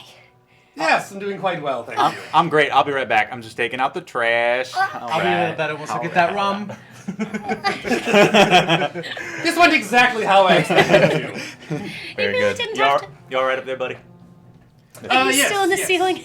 Do I have, No, like, he's the on. ceiling He's my on voice? Lincoln's. Yeah, little bits of like sawdust and wood on your. Yeah. Let's be like, excuse My me. wind comes up to you, Kaz, and says, "Do you still want the bottle? Also, someone's gonna have to pay for whatever. Does anyone want the rum?" Well, absolutely. Thank you. And I go in and like kiss her hand and just take it and walk away. Make a. I don't even know. What Make character a class do you think he is, make a everybody? persuasion check. Make a seduction check. Seduction, please. Yeah. How does the 17 treat you? 17. She just sort of. Is this more like a wisdom save or something? This is. She's not necessarily wooed by this. She's just in so much of like a shock of like what the fuck just happened that she's like, you know what? Fuck it. That's fine. And you have a bottle of rum. Yo ho ho. Alex is here. What Alex? Hello. Too funny. All right, well, let's go back to a bit more peaceful times. Huh? How about that? Yeah, and once I make my way outside, I'll just kind of like try to gently like lay the whole Be very gentle combination with him. of Lincoln and Indigo down. Make a strength check for me. Yeah. DM drinks. DM drinks. Rip. Who did it? Lil Lockwood. Yeah. Thanks, Aaron. Oh, that's a natural 20. Oh, She's trying to there's make you natural drown in the 20. bog, dude. Alex. Alex gives inspiration to who specifically? To who, It Alex? doesn't say. Oh, ask Alex who he wants to give inspiration to. Alex, who do you want to give inspiration to? I can just ask you right now. The DM. Well, I'm a groomsman in his wedding, so I'm hoping it's me. That'd be really funny if it wasn't. Yeah. That'd be great. We'll learn that when we learn it. Thanks, Aaron. Yes. So, Jesus Christ, Aaron, it's so strong. I love it. Oh my God, So good. it's very good. It's very, very good. So yeah, I got a nat 20, 24. On the strength check, I'm strange. Be so yeah. careful with him. He's he just a... just slams his face in the ground. I Hulk smash him. Oh, we God. got something else from the chat? Cassandra. No. Inspiration to Cassandra. Sweet word. Yay. Thanks, So, Alex. you just sort of, as you're holding him, you switch to one hand. You're still holding him with the second hand. You reach up, and you just sort of create like a little bit of a platform for Indigo to like shift like one of his thighs onto, as you then just sort of like hoist him up, and then gently let Indigo down first, and then like with one arm, and then he just sort of like very like suavely like dips like Lincoln in like a very easy way, and then like just sort of lays him on the ground. And there's that giant line of people. They've all left. These people have gotten out of the way. They've just decided we're going to try this later in the day, hopefully when these people aren't here. and you guys are outside, sort of just off to the side near the stables of Hangman's. I take before I leave him, I Yes. take one of my good berries. I pluck him. I kind of open his mouth. I put one in his mouth, and I kind of like nom nom nom nom. That's so messed He up. just Oh gosh. and Go back to sleep. Does he wake up? Wait, No, I guess is not. Jeffrey around? The goat. the goat has disappeared in the melee. Oh no. Did I, Damn, with motherfucker. my passive, did I see where the goat went? With your passive, Mine is also great. My you passive guys is- do have equal passives. Yeah, Damn. it's very good. Let's can see get if the goat expertise. stealth successfully away. How about that? What did the goat roll on stealth? Well, Nat What 20? did he roll? the goat did not roll a nat 20.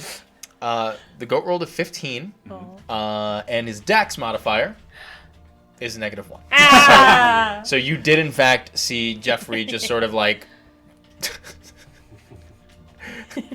try to sneak away. And because he's a goat, people noticed him, and I think, I know, Mywin just sort of after the, like, during the melee, she just sort of like tied Jeffrey off to the side, like at the edge of the bar, and like ran up to give the rum to Kaz. How so the hangman buys livestock? You don't know. You actually There's some well, business dealings that happen in there? so Lincoln was in the line. Yeah. So what? Akisel redeemed wild magic surge. Wow, Magic Surge, what up? All right, roll D100, brother. This is gonna be Yeah, we'll very raise the price. popular. No, yeah. So happy. Yeah. This is Wild my Magic Surge is a favorite. very popular one. Yes. 35. Oh my All right, I will look up my What does it mean? What my does 35. it mean? So Jeffrey, while you're looking this up, Jeffrey's Yes. tied up Inside, yes. inside. Okay. Mm-hmm. And we've both seen it. While we're sort of gently setting Lincoln on the ground. Yeah, so while that's happening, Indigo just sort of, again, you start to feel a little bit weird, and you're like, huh. And you go, this one. And you take a sip of the wine, and you feel your body shimmer a little bit, and you all see a bunch of butterflies just sort of like amalgamate on his robe and just sort of flutter around him and fly off into the distance. Wow. So, what are we doing now? Oh, That- can I try and like catch one on a finger? Make an animal handling check. Yeah. Yeah, can I do it too? Yeah, kill Yeah. for sure. I Yeah. want to eat one. Oh god. No. 17? No. I'm not a weirdo. No. I just want I to got a fuck s- it. a Anyways, 17. You hold your hand up, and one of the little butterflies flutters around. It lands on your finger for a moment, just long enough for you to, have acknowledgement of it, and then it flies back I off. rolled a dirty 20. Dirty 20. About 3 of them just sort of land and like try to camouflage on your shell. Can I cast speak with animals? You certainly can. Yeah. Just like, I love this. what am I? Well, I've been around enough interesting characters to understand that you guys are the people I'm going to want to be around. Would you like to be my crew? Oh, you're looking for a crew. What kind of crew? Interesting. Tell me more. Right, so basically what we do is we stick together and do interesting things. That's exactly what I'm looking for. Right, perfect. You're my crew then. Yes, sounds perfect. So now I'm Captain Kaz. Oh, well, I don't know what. Anyway, how y'all doing? Talking to the butterflies. Talking to butterflies? The butterflies, weirdly enough, speak as one. And the butterflies respond to you and they say, "We are well." Hey, that was pretty impressive what y'all did. I really like that. Thanks, we've only been alive for a few seconds. And y'all look amazing. You're very handsome. Thank you. Thank you. Hey, do you think you're gonna be alive for more than a few seconds? Or are you I sure hope so. Yeah. If you happen to, you want to just hang out with me? Oh no! They sort of dissipate into the ether. Such is life, you know. Yes. That's the way it goes. Say la vie. Say la vie. Hey, they burn bright though. You know what I'm saying? Oh yeah, the candle burns at both They ends. burn bright. Truly. Uh, Oh my god. Can I walk? Can I walk back into the hangman real quick? Yeah, certainly. And can I grab the bottle of wine off the bar? At least the glass. Oh, I figured that. Oh, you grabbed it. Yeah, she, Oh, okay. yeah, she gave Yeah, me she- one. yeah. I Can probably I- would have gone for the one. Oh yeah. Can I go up to Jeffrey? The Yeah. goat. Yeah, and just be like, Hey, man, that was crazy. You're telling me, man, I've been on this earth for quite some time now, you know, and between you and me, I'm pretty glad.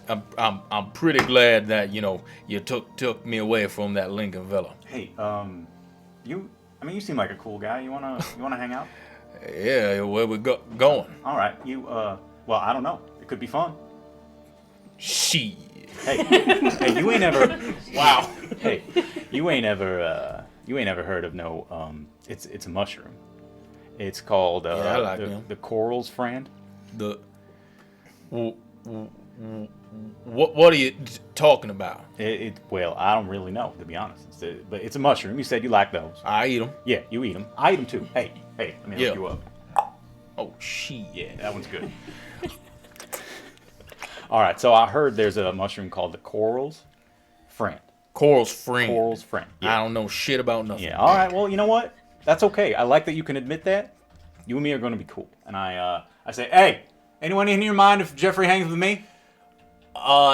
People turn towards you and just sort of like no one really acknowledges you except for like one like teenage like kid who's just like way over like everything. He's just like, oh, just take the goat, dude. Like, Jesus. Jesus doesn't exist in this world. Jesus. I will rectify what I said. Just take the goat, man. Von May. All right, cool. I just cut the ropes loose. Yeah. And I say, come on, brother. Yeah. All right. I was also just going to really quickly dash back into the tavern and say, Mywin, could I borrow just a little napkin and a little pen for just a moment? Oh, sure. I can grab you some actual paper if you'd like, real quick. Even better. Sure. Thank you. And she just reaches under, like, there's a drawer under the bar. Perfect. Hands you a quill and paper. Thank you. Well, in fact, I don't exactly know what to say, but when Lincoln wakes up, just tell him that the gentleman else. Yeah. Oh, yes. I know Lincoln. Right. Tell him. Oh, you know him. Yeah, a lot of people know him. He's the foreman at the mine. He did mention that. Yeah. Is that an important job? No, but he likes to think it is. Right. Well, that makes sense. Well, just tell him that I didn't mean to be rude earlier, and that I would very much like to meet him again. And I guess I don't know where but I'll probably come back here, won't I? I hope so. I hope so too. Well, just tell him I'll see him again, and here's a little note for him. All right. I will. Thank you. Hey, Mywin, do you have any idea how much someone would pay for Jeffrey here? Oh, probably something like, I mean, I know this might sound a little ridiculous, but my dad was interested in the wine. He knew someone. We kind of got it for free. Mm-hmm. I know it sounds weird that a bottle of wine might be worth as much as a goat, but about 50 silver. All right, okay. Hey, thanks very much. I hope to see you again. I hope so too. Mywin, was it? Yes. Before we go, you haven't seen a... You have not paid for your rum, sir. I'm sorry. Right, I'll get right to that. I'm sorry, this is a very important question. Have you seen a grey cat around here? A grey cat? A grey, kind of mangy. I can't say that I have. Well, all right, thank you. And how much was it for the rum? It was 5 silver. 5 silver. You got change for a gold? Yes, yeah, Right, sure. Right, here we go. And I don't know why. It was wet because I was in the ocean. That's Yes. She procures some change for you. Right. So a silver is 100? Or 100 silver to a gold? I can't remember if it was either 100 or 10. Let me look. Because it's 10. normally... I think it's normally 10. It's 10. Yes, I misspoke earlier. Yeah. It was 5 silver. Mine one's very bad at math. Mine I don't one's know terrible the at difference, math. So, Mine one's no. terrible at math. Yes, Yeah. It was 5 silver earlier when it was the bottle of wine. 5 silver for the goat. Oh, fun fact for anybody watching: the currency in my world, if you looked in like the DM's guide or whatever, and you looked at like the price of like a health potion, it would say 50 gold pieces. Basically, I just took that and knocked off a decimal, and so like the price of a health potion is 5 gold. So basically everything in my world is a little cheaper, but the gold is harder to come by, right? So like I just downscaled our currency. So Okay. that's it. As she goes to give me the change, I go, actually, you know what? You keep it. Obviously, there's been some damage done here, and I hope you can at least get started with this. Thank you. You folk are awfully generous. I appreciate your company, and I really, go speak to my father. I think... Oh, shit. And you turn around, and... Indigo, you see a familiar looking older gentleman. You've never seen the woman standing beside him, just a little shorter than him. Sort of like a, pretty darkish hair, tied back in a really tight bun, a septum piercing, short, square jawed, just sort of like really, really tough looking young woman, looking to probably be about the same age as Cassander, standing beside Hanger. And you all turn, and you see an older-looking human man, sort of curly, not too curly, shoulder-length, blonde into graying hair, scars all about his neck into like a little bit of his face, deep wrinkles as well on his sort of almost leathery skin. He wears kind of like a little bit of an open shirt with kind of like a leather vest sort of strewn about it with some leather pants and these sort of like higher, almost like knee-high leather boots with small spurs on the backs of the heels. And he just sort of puts his hands, folds his hands out in front of him, and he says, "Well, looks like you are all the interesting folk I hope would turn about here. Excuse me. Had a bit of a late night last night. Indigo, glad to see you found the wine." Yes, let me tell you, it is adequate. Could be a little bit stronger is all. I haven't really, you ever just like, I feel like all the wine I've ever remember having is like, could be a little bit stronger. But it's very good, thank you. I've heard tales about where you're from, and I imagine that our wine here is unfortunately come up short. Well, I walk over to Indigo and I just like squirt a good berry into the wine. interesting. Yeah, Yes. see if that helps. That does remind you a bit more of home. Yes, thank you. That's quite good. Sorry, I didn't catch your names. Oh, I don't think. I may have forgotten. I'm You very. got mine. I said it real loud. Yes, I remember you mentioned your name. I'm Keel. Yes, pleasure to meet you. Cassandra. Yes, wonderful. Yes. Sort of funny, isn't it, that all of our names start So- with a K sound? But not all. Syracuse. I guess not. Indigo? No, not everyone. I just meant. Is the k silent? Well, oh right, because Kiss and Kaz. Ahem! Right. And you hear as the young woman clears her throat, and she sort of crosses her arms, and Hanger says, "Oh, right. Ladies and gentlemen, Lady Governess Solfred Varvek." And everyone just sort of turns and just sort of nods towards her, and she nods towards the people. An absolute pleasure. Indigo, Kill, That's right. Cassander, Syracuse Delani. Kaz, if you're feeling saucy. Sirakaz. I don't think she is. I love it, mate. Can I? Do I feel like she's feeling saucy? Make an insight check on her sauciness. I would also like to make an insight check to that's determine that was what her problem is. Natural Yeah, go for 20. Oh! Yes. I would just like to know what her issue is. That was cocked. Oh, that's good. 26. Yeah, Natural 25. 20 on if she's feeling saucy. No. 26 on what her problem What's is. her goddamn problem? She just seems, you see by her demeanor that she's it sort of embodies the essence of no nonsense, and you may or may not know, given the place that you come from and maybe the reactions to your stature, or for other reasons, that a lot of people don't seem to take you seriously in some aspects. And she carries that same sort of air of having to rise above that. So in order to combat that, she meets it in a different way than you do. This is straightforward, in your face, commanding, large presence, despite her small stature. And she says,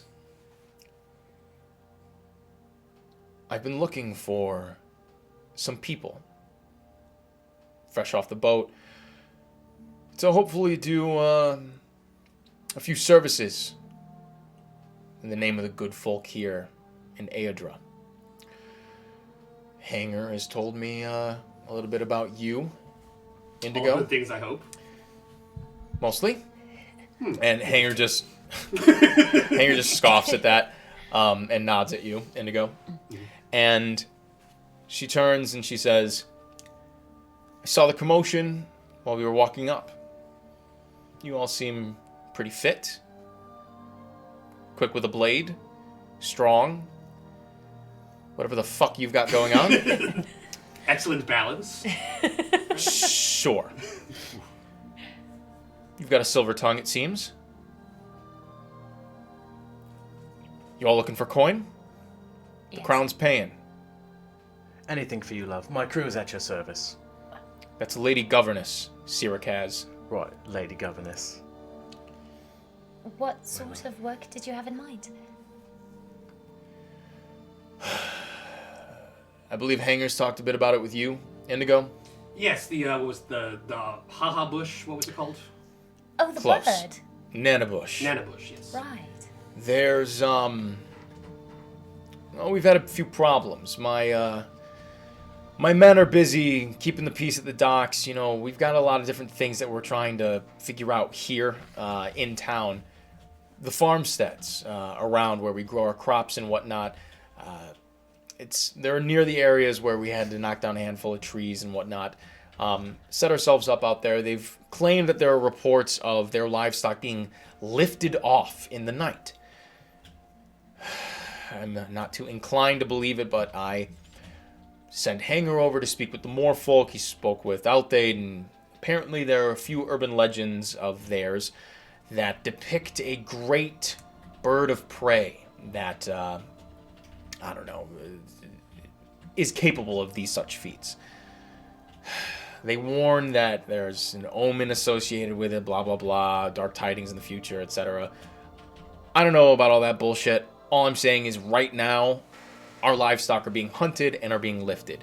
It could be pirating. It could be remnants of the dogmen. I know that the moorfolk have tried to expel out of here some time ago. I've heard reports of different gnolls and whatnot appearing, sailing and shit like that. You know, I don't know. It could be anything. If it's a giant fucking bird, it's a giant fucking bird. I don't really care. I will give you 20 gold to figure this shit out. I'd be happy to. I've always felt that birds are a terrible omen. Bad fortune. So there must be something to figure out.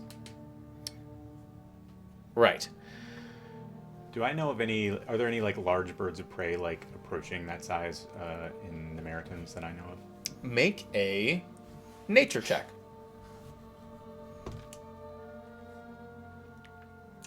18. In the Maritimes, there are quite a bit of different avian creatures that reach larger heights. You haven't heard of one necessarily that is so large that it has that large of a wingspan, 20 to 30 feet. You've heard of, I mean, the many different stories throughout your childhood and stories of your people that depict great creatures. I mean, you're intimately familiar with a extraordinarily large creature. So anything's possible, but you've never documented or like really heard a, you know, serious depiction. Okay, so neither fact nor legend specifically about a very large wingspan. Not really. bird. Yeah. Okay. Well, Well, I've already availed you to right. the Lady Governess. Where is it? Yeah. Well, I don't know. In the sky or anywhere else. You can start off at maybe the farmsteads. I don't know. You can ask some of the local, you know, farmers and whatnot, basically what they've seen. Get a more detailed report from them. Go about this any way you'd like. Just keep it civil. Don't don't bother the more folk too much. I mean, I guess Hanger's told me that you've got some good rapport with them. So if you think that that's all right, that's all right. All I know is that we are to let them keep the lands that they've specified to them. We are not to trespass unless invited. Follow their rules. This is, in fact, their island. And, I mean, this is our part of it, but this is their island. So respect what they've got going on. If you got someone that's got good contact with them, more power to you. But for all intents and purposes, leave the more folk to their own lands. If they approach you, wonderful. They're great, wonderful, peaceful people. They fought for this land. They fucking earned it. And so that's about what it is. Lovely. Good. I think we're more than ready. More than up to the task. I say yes. Well, as I said, my crew is available to you, Lady Governess Love. We've really got to work on that terminology. I've got to be honest. I'm going to need you to re-explain what she's saying. I'm completely enamored. I'll fill you in later. Right, thank you. I feel excellent about it. Yeah, I'm a little bit worried about the bad juju that you've been talking about, but I don't know. What's the weather outside today? It's like a crisp, like, low to mid 50s right now. Mostly sunny. Actually, pretty much entirely sunny. Yeah, it's nice. okay. It's a nice, like, fall day.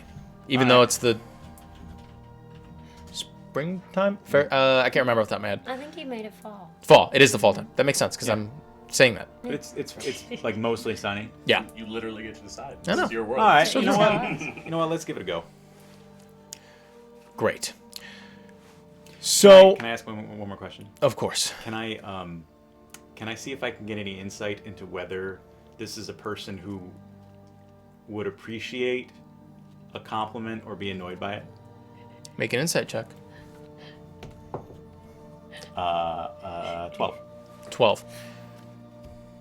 You get the sense that the right words can make anyone appreciate a compliment. I just say, I'll give it a go. And I just want to say, I appreciate, you're clearly a very strong person. You're doing your best. We'll see what we can do. And your piercing is lovely. I love you. I love you! Oh, yeah. And hey, piercing buddies. It's really nice. So I'll take this as a yes. Well, absolutely. Yes. Great. So, here's the thing. Provide proof of its death, the situation, anything. I'm going to need more than a feather if it's a bird or some shit like that. I'm going to need more than, oh, I promise you that I've dealt with that bullshit before. It is never what you think it is. So, if you can figure it out, 20 gold pieces to you. Divvy it up as you'd like. Whatever. In the meantime, enjoy your stay in Eodra. If you take this up, I'll tell you what, I'll procure your lodging for you myself. How about that? Is that cool, Hanger? And Hanger looks down at the Lady Governess. Anything for you, Lady Governess. Right. So, you got that. You can stay at Hangman's as long as you like, as long as it takes you to figure this out. Be quick about it, okay? I don't want to be losing so many different goats and sheep and shit. All right? Right, and where can we find you when we've dealt with it? Most of the time, I spend time at the Great Hall dealing with problems and shit like that. If I'm not there at night, I could probably go. I mean, I'll be at Hangman's usually. And then, I don't know, if some shit goes awry, try to find Hanger first, okay? He'll bother me if he really thinks it needs to be. So, just stick with that. Deal with this shit. See Hanger, then come see me, okay? Of course. Wonderful. Great. All right, well, fucking, I don't know, Tor's blessings, I guess, whatever the fuck we're allowed to say anymore. And she just sort of turns and heads back. She pats Hanger on the side. Hope you're right about this. And Hanger just, give it time. All right, folks. Looks like you got some mysteries to solve. I'm gonna go riding. I need some fresh air in my face. You got any more of them cigars over there? Well, absolutely. And just reaches into his, again, sopping wet jacket to pull out a fully dry, perfect cigar. Yeah. Love that. Good on you. Yeah. You want another bottle of rum? It's on me. And he throws it into his mouth, reaches in his back pocket, pulls out a small match, lifts up his heel, strikes it on his heel, lights the cigar, blows like 6 rings, thick and just dope as fuck. And he just sort of takes a huge drag and almost roaches it in one go, and then blows out a star into the sky. Wow. Thanks. And he hands it back over to you. And he turns I and get super excited about this. I like pound the bar. I'm like, what? he turns as you're expecting that. He puts his fingers in his mouth and blows a whistle. I wish I could do that, but I can't. But he does it because he's dope as fuck. And Hanger blows a whistle, and a horse seemingly out of nowhere just fucking gallops in through the streets. And he just, no saddle, no reins, no nothing, just sort of leaps up, sits on it as it just gallops away, almost as if it happens all in slow motion, just rides off into the sunset. Even though it's not sunset, but he rides off into the sunset. And there off goes Hanger. That guy is so hot. Wow. That was cool as hell. I thought the Lady Governess was hot, but I gotta tell you, that got my attention. That's pretty cool. I'd like to learn how to do that. We should go and find farmers. Yes. Start talking to them. Find who? The farmers, the various... Right, we've got to go hunt a bush. You didn't listen to anything they said, did you? I was very distracted. My God. Well, that's all right. We're going to go and speak to the farmers and ask them whether they've seen a giant bird of prey. Right, sure, absolutely. Let's do that. Yes. Thank you. Wonderful, Of yes. course. Hey, Jeffrey, you seen any real big birds of prey? I've never seen a bird of that size before. All right, you heard any? Yeah, I heard him. Yeah. I heard him crying in the middle of the night. I was scared. Oh damn! You know what? Shit, I'm it was sorry- tough. I'm sorry you've been through that. Well, thank you, Things man. are gonna get better. All right. Can I stay inside? Inside where? Anywhere. I don't want to get eaten by a big old bird. I would like to be not outside. You want to stay here? I can stay here. I can stay anywhere, but just as long as there's a roof over my head where a big old stinky bird can't I'll tell stick you his what, claws in me. Stinky bear. Mywin. Yes? Can you? We got rooms here now, right? Yes, of course. I'm not actually gonna need one. I just sleep outside, but you can have Jeffrey use my room. How about I just put him in the stables? Well, I mean, it's a perfectly good room. It's paid for. I mean, why not just have? That's Jeffrey, true. you'd rather. I mean, you want to sleep inside, right? That's what you said. You mean on like a bed? Well, just like inside in general. I'd love to sleep on a bed. I never had to sleep on a bed before. Yeah. When he's talking to the animal, is he speaking in common? Or is he making goat Uh, sounds? Is it speak with animals, or do you It's speak with like animals. Sylvan? Speak with animals. But what does that mean? I can read. I the think spell. you.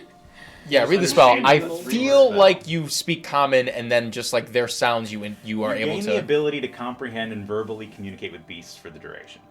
Blah blah blah. Sounds like GM's discretion. You might be able to. Yeah, it doesn't really say. Yeah, I'm gonna say that. Makes Yeah, some fuck goat it. That's way sounds. better. That's way better that you just make the goat sounds. Yeah. So you're talking to butterflies was like flap, flap. He'd really prefer to use the room, and you know, if it's my room, I'd be happy to have him as my guest. Make a persuasion check with disadvantage. All right. Oh That's wait, cocked. can I gift him my inspiration that I had earlier from Alex? I'm gonna say no because Can't you that's just give him specifically bardic meant to you. inspiration? I could, but I don't want I to. don't do it better way. Well, I rolled 2 12s.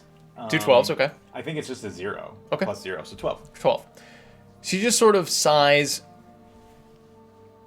Listen, if he has an accident or whatever, I'm not cleaning it up. Oh yeah, yeah, that makes sense to me. Look, Jeffrey, you know, you and me are cool, but we don't really have the trust yet, Yeah. and I want to make sure that you don't shit on the bed. I definitely probably would have done that. Yeah, it makes sense. Makes sense. I don't blame you. You know? Yeah. I never shit on no bed, but it might be great. Sure. I might give it a try. I might give it a You're a good man. I'll let you know thank how I like it. But anyway, you might have to be in the stables. I hope that it's still inside. Oh yeah, I'll do it. All right, Mywin, thanks very much. I appreciate it. Well, thank you for compromising. Yeah, not a problem. All right. You have a good day. And she shakes Jeffrey. You as well. And she just looks. The compromise is I will shit on the bed. She looks at Hanger. Just kidding. She just sort of like reduces herself a little bit whenever her dad's around, and so she's sort of coming back into that, a little bit more gusto person. Noted. I point at Jeffrey. I say, "You be good now." You could be good, man. And to Mywin, I say, "Hey, I noticed. I like what you got going on here. It's a good energy." Thank you. All right. I'll see y'all later. Hey, y'all be good. I just say to everybody. Yeah. And everyone at this point is just like, get the fuck out. leave. Yeah. That same teenage boy is like, God's above. Get out of here. Right, Marwin. If you see a grey cat, just run. All right. Just run. Out the direction. Don't you like cats? There are cats in this world that are not beacons of good. Yeah, that's for sure. If I see a gray cat, I will run. Right, thank you. Right. I'd hate to see something happen to you. Thanks. Okay. Gods be with you. Well, may guide you. Yep. Yeah, you as well. Well, you said Tor and Van May. Yep. Yeah. See, I remember. That's great. Yep. I will proudly and confidently walk out the door, and then stop not too far after. Yep. I kind of like sideways walk through the door. I nimbly sneak out the door. Goodbye, everyone. yes. And you all move back onto the streets of Eodra. You've got this sort of new quest before you, new companions at your side. What would you like to do? Let's find a farm. Where do we think we might find one? Well, I guess in that direction, and I point just sort of vaguely away from. Yeah, of course. Yeah, certainly. Of course. Well, let's go that way. All right, sounds good to me. I trust And I you. will confidently walk in that direction. Yes. Alrighty. Here we go. Hell yeah, y'all. This is peak D&D. Team Himbo away. As we're sort of walking, just kind of quietly to myself, I'd like to do like an ogre ritual while we're walking if I can. Sure. Like flavor it up a little so that it's not like the sticks, but is instead my little crystal ball. Yeah, I got you. Awesome. As you all are moving on your merry way, you reach into your pack and you pull out your sort of hand-sized crystal ball. And as you're walking, you just sort of mutter under your breath to yourself, trying to keep your voice down. And you trace a bit of runes into the ball on one side, and you turn it into sort of 4 faces, one on the right, left, top, and bottom. And then you turn to the side again, right and left there. And you feel the energies of mythos around you. The strings of the essence of the realm. And you feel connected to it once again through this crystal ball. What would you like to ask? If I stick with this crew and seek out this bird, how's that gonna go? Positively or negatively? You pose this question into the ether, and you feel a mixed response return to you. Weal and woe. Good and bad. Y'all get so esoteric when you ask these fucking questions about augury. We're always going to get wheel and woe if you're like, what is this huge thing I can do that will last possibly days, weeks, How's months? this campaign gonna go? Yeah. Is this gonna be good for me? Yeah, it could Tactics be. for flavor. It's true, yeah. For functional question. You feel the sense that things could certainly go very, very well, and things could certainly go poorly. Thinking of ordering the pasta. A much better question. Inarguably. Look, I have to introduce my character traits. Sorry. Good to know. As you place the crystal ball away, you look up as you all are traversing through Eodra in the streets and the busy, bustling trades and whatnot. You move through the market square, past some buildings. You pass the blacksmith and the cobbler and the tailor and all these different things that make up, these lovely little shops and homes and whatnot of this small port town. We're definitely moving slowly because I keep getting distracted. Oh yeah, sure. I think we're all getting a little By like Oh, three yeah. rocks on the ground. Yeah, like every shop that we walk by, I'm like, oh, that's nice. Yes. Every time you step away, I just kind of like wring out more of my jacket. I am still soaking wet. Oh, you want some? Wait, do I have prestidigitation? Let's see. Oh, that'd be nice. I do. What? Do you want some help with that? I can dry you off. That would be fantastic. Thank you. I do so. Yes. Indigo weaves his hand in the air and all of the water off of you onto the ground. I also cast Druidcraft, and the mushrooms that I pluck, they all just grow back. Oh. Yes. As this is happening, Cassander, you see these three interact with each other, and as you sort of are stepped back for a moment, and something about their placement in this interaction between the druid crafting and the prestidigitation and just sort of like Being these wet. Yes, yeah. Well, not that, but just the interaction between the three of them. You sort of instinctively reach into your coin purse and you pull out those 3 marred coins. Each of them sort of nicked with some sort of just mark onto the face of what would be King Eodra. And there again, instead of that marred face, you see 3 different faces. One with curled horns with slicked back hair, grinning. Another, a turtle. A motherfucking turtle. Boiled it down to its basic components. Another, Fuck you. a turtle. Well, let's bring race into this. Why don't Yeah. It's a coin drawing. It's not gonna be that detailed. I'm a Yeah. turtle headbutt. Turtle. Bow. And the other, a sort of jolly-faced, smiling, also horn, but instead of curled back more upwards. The 3 faces, you feel as though you found you found who these coins should belong to. Good. I keep them tucked away for now, though, Wonderful. in my pocket. Sure. Slowly but surely, you all make your way through the streets into the bustling buildings and whatnot, the marketplaces of Eodra, until eventually you make your way to the outskirts of the town, where you can see in the distance a trail leads through towards in between a bit of like a sort of elevated ridge area that you can see to the well, actually, I have to think about this. To the southeast of which is a stretch of deforested land, a bunch of cut down trees. There's like a sawmill out there. A bunch of different people seem to be in the process of lumbering this wood and whatnot and bringing it into town for building purposes and all these things.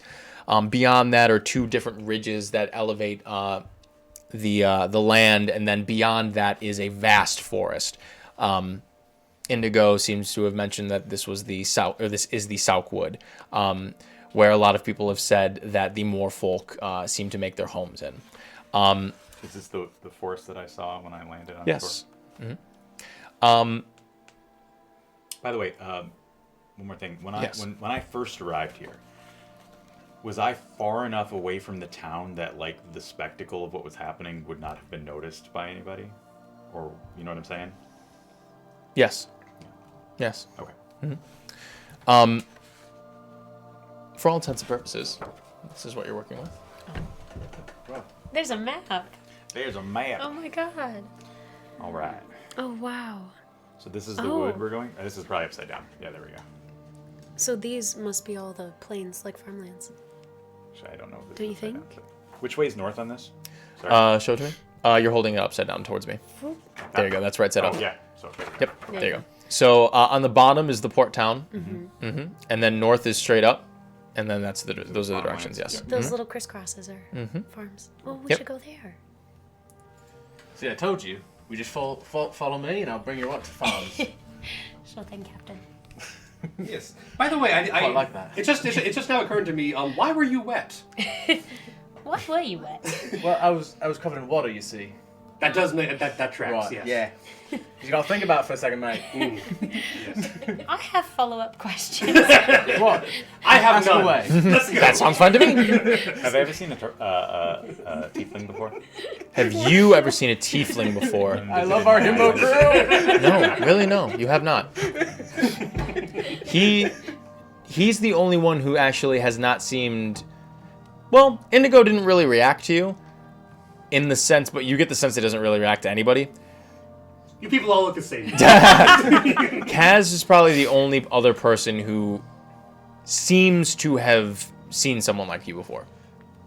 Well, it didn't really catch my eye until you headbutt that guy, and then I was like, nice. That's nice. Hey, thanks. Nice.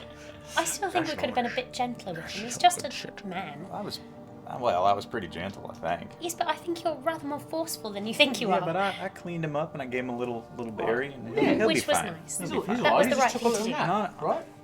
I mean, honestly, he was getting a little aggressive. That's all. Well, You know, my instincts kicked in. it was nice. It was very chivalrous.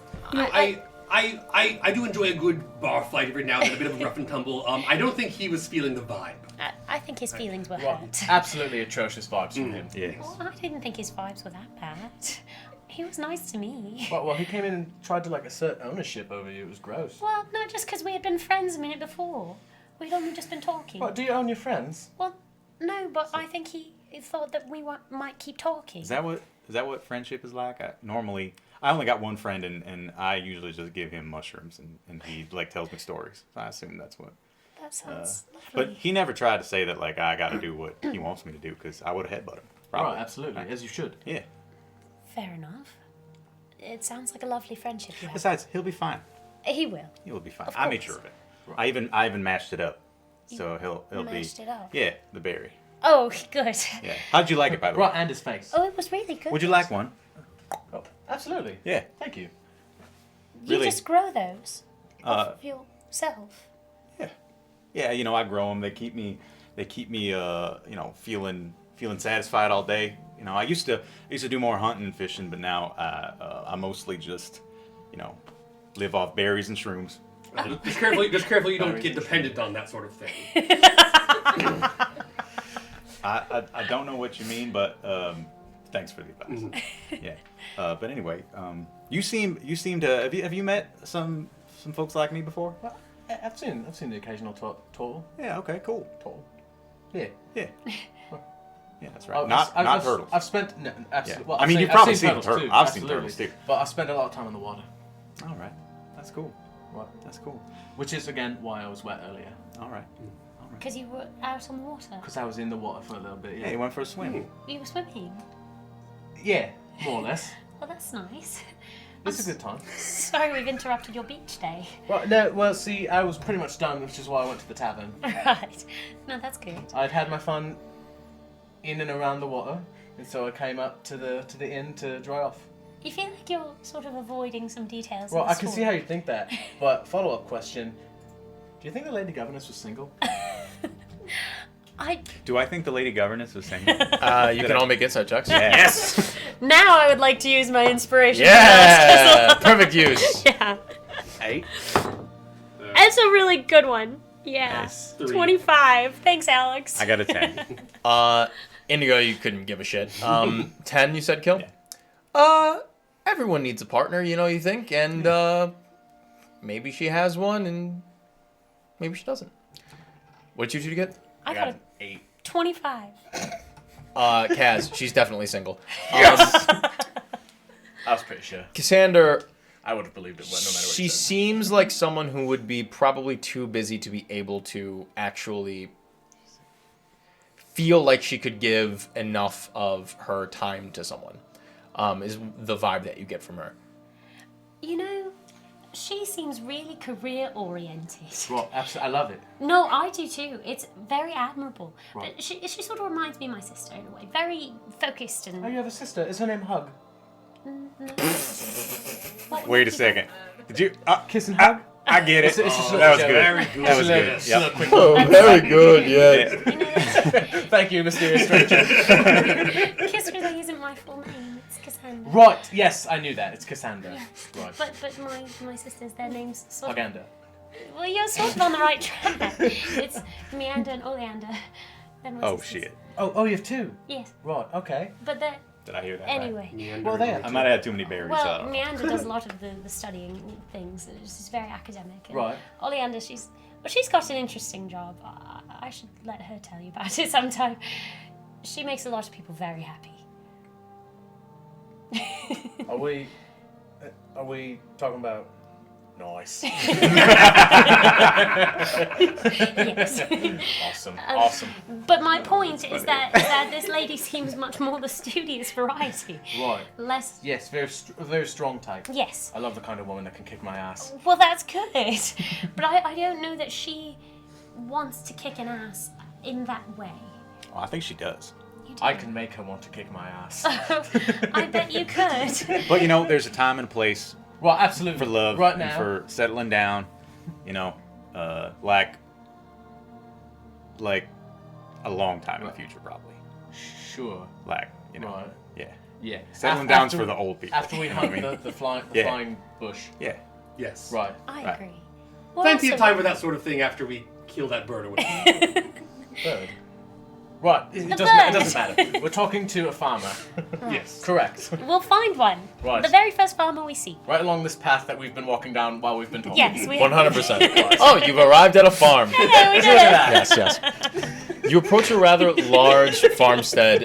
You can see the sort of expansive land of which is entirely dedicated to what you assume to be rows and rows of wheat. There are a handful of farmhands out and about tilling the wheat currently, and it's definitely quite a bit of an acreage for this particular farmstead. It's probably the biggest one. It seems to be the first one outside of the town proper, and then sort of further ones beyond seem to just sort of taper off and whatnot. But this one seems to be the biggest and most dedicated farmstead, specifically to wheat. Wheat. Wheat. And eventually you approach the large farmhouse that sits in the front of this farmstead. It's rather decent size. Whoever lives here probably makes a pretty good living off of this wheat, considering probably sells the entirety of their crop to the town proper and whatnot. Pretty lucrative business when you're the only one doing it. So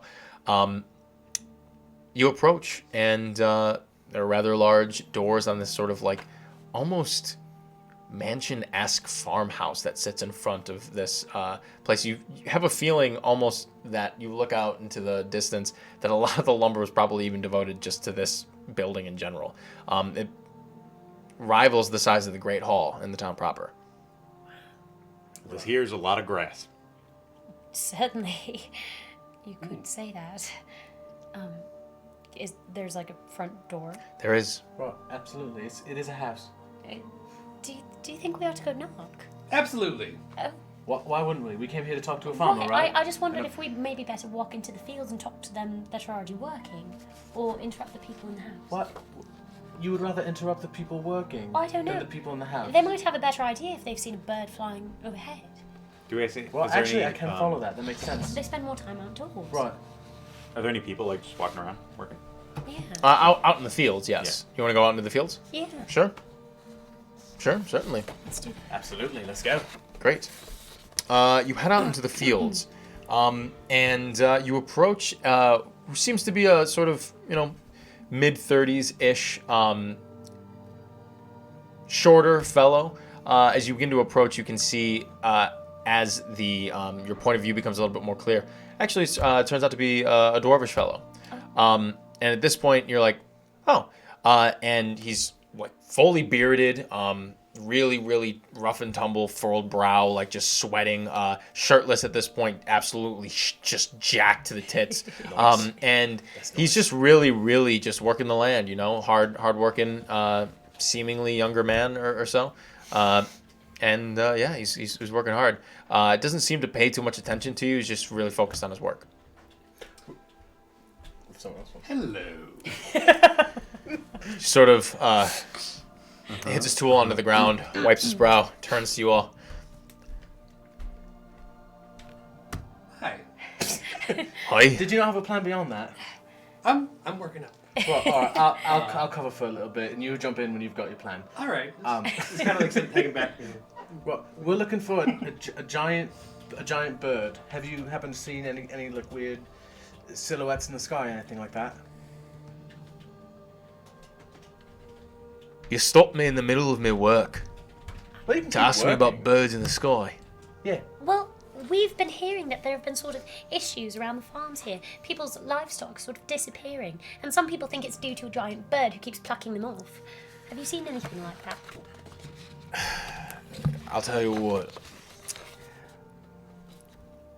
You people. Listen, I got a bunch of work to get to. All right. What? If you're asking these questions about all this bullshit and whatnot, just why don't you just head inside, and you can talk to the owner. All right. I ain't got time for this. Fucking. If I can fucking remember her name. Fucking, let me just shake. I gotta get Oh my through. God. My notes. Mental English. Check my notes. Yeah. Check my notes. God damn it. Who am I employed by? I just had it. Where are we? Hello? No, No. he'd No. remember that. You're on. Make up a name. Yes, make nope, up got a it. name. If you just want to go talk to my boss, Lorelai, she'll explain the whole thing to you. There's been sightings and shit. Yeah, I got work to do. All right. Right, get back to it. You keep slaving away. We'll go talk to the people in the mansion. All right. He doesn't seem to believe the rumor. No, you don't even need an insight check to. He thinks it's all bullshit. He seems to have wasted an awful lot of time saying no. Talk to the person in the mansion. Right, for someone who has so much work to do. It was a bit rude. I like to say yes. You know, Yeah, just in general. Right. It's a good policy. Right. Well, Very to get back to it. Yeah. All right. Well. I just walk away. The plan worked like a charm, mate. I love it. So This is such a good party. So good. we head back to the mansion. So good. Yep. Right, and is there a knock on the door? There is. I'm going to use it. Oh, use the knock on the door. Clang, clang, clang. Yeah. A few moments pass. The doors creak open. The large mahogany wood doors open inward. And standing there are two older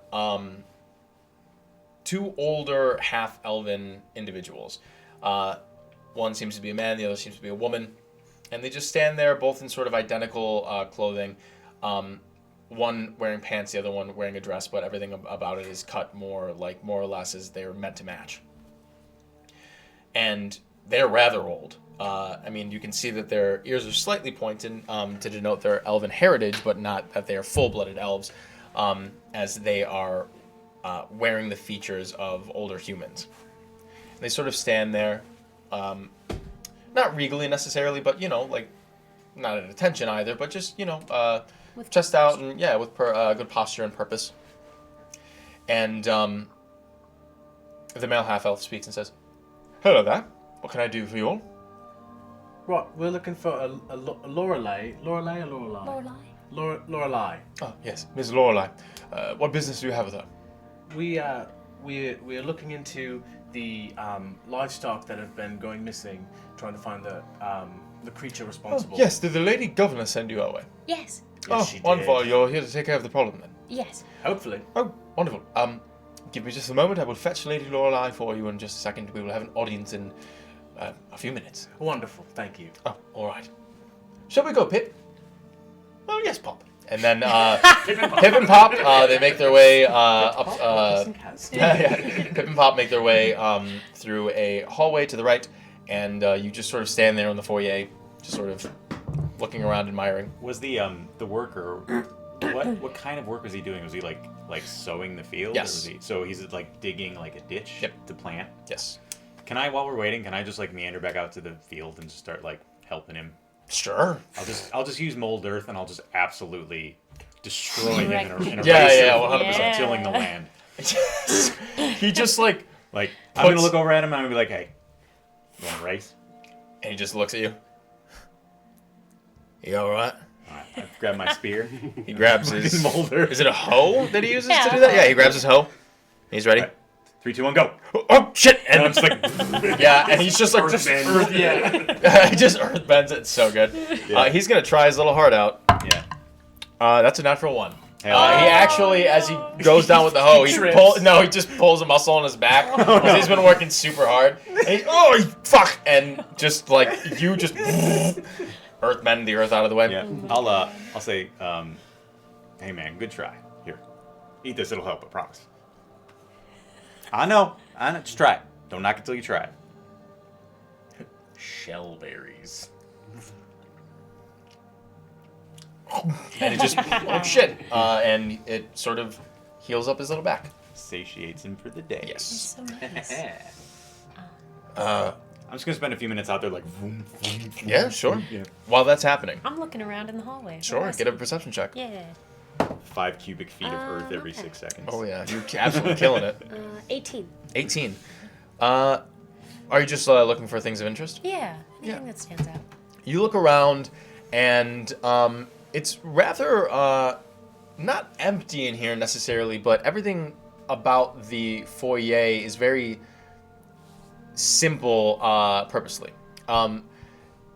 The tapestry on the ground that covers your feet of the hardwood floor is rather simple make, and upon closer inspection, you can see that it's entirely sheepskin. And it's beautiful, feels great. Gorgeous hallway. There's a chandelier that is made up of many different crystals and whatnot, but it's not gaudy in any way. It's just very deliberate. There is a just sort of like a small little space for, you can see that there are a bunch of different shoes and whatnot, and you're like, oh, interesting. You sort of suddenly become self-aware that you're all wearing shoes still inside the foyer, and this seems to be a shoeless place. But at this point, I'm just appropriate. yes. Yeah, probably not. Yeah. Only one of us is Cloven wearing hooves. Yeah, it's so true. It's just Oh Cassandra. my god. It's so funny. And Love to be the most human one in the party. when you look up from the ground, you actually see at the top of a set of stairs that leads to a second story. Pip and Pop just sort of appear and say, ladies and gentlemen, the Miss Lorelei. And a very elegantly dressed, wearing very flattering and like perfectly tailored to her figure, these pants that sort of drape over and then flare out just around like the calves that cover her feet as she begins to step out of the side hallway on the top of this second floor, leading towards the grand staircase. Gorgeous sapphire scales across her face and the rest of her body. Entirely bald head with gleaming emerald eyes.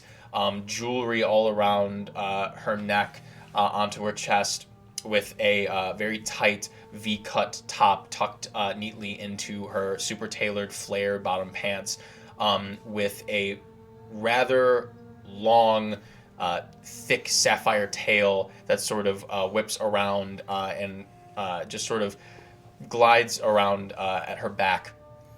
Her perfectly manicured talons, for lack of a better word, and nails, sort of reach out to maybe a full inch beyond her fingers and are painted a myriad of colors. This is a very, very beautiful, striking dragonborn woman who makes her way down the stairs, and she approaches you all with pretty intense grace. And her presence is very unfamiliar. This type of person you haven't really met, like such a well-to-do and put-together person, especially not you, Kaz, for sure. What you trying to say? And she looks at you all and says, "I hear that the Lady Governess has sent some saviors my way. Yes, Yes, indeed. that's us. I am Miss Lorelei. It is a pleasure to meet you all. What are your names?" Sira Kaz Taylani, or Kaz if you're feeling saucy. Cassandra. I'm still out in the Not fields. there. Oh, I am Indigo.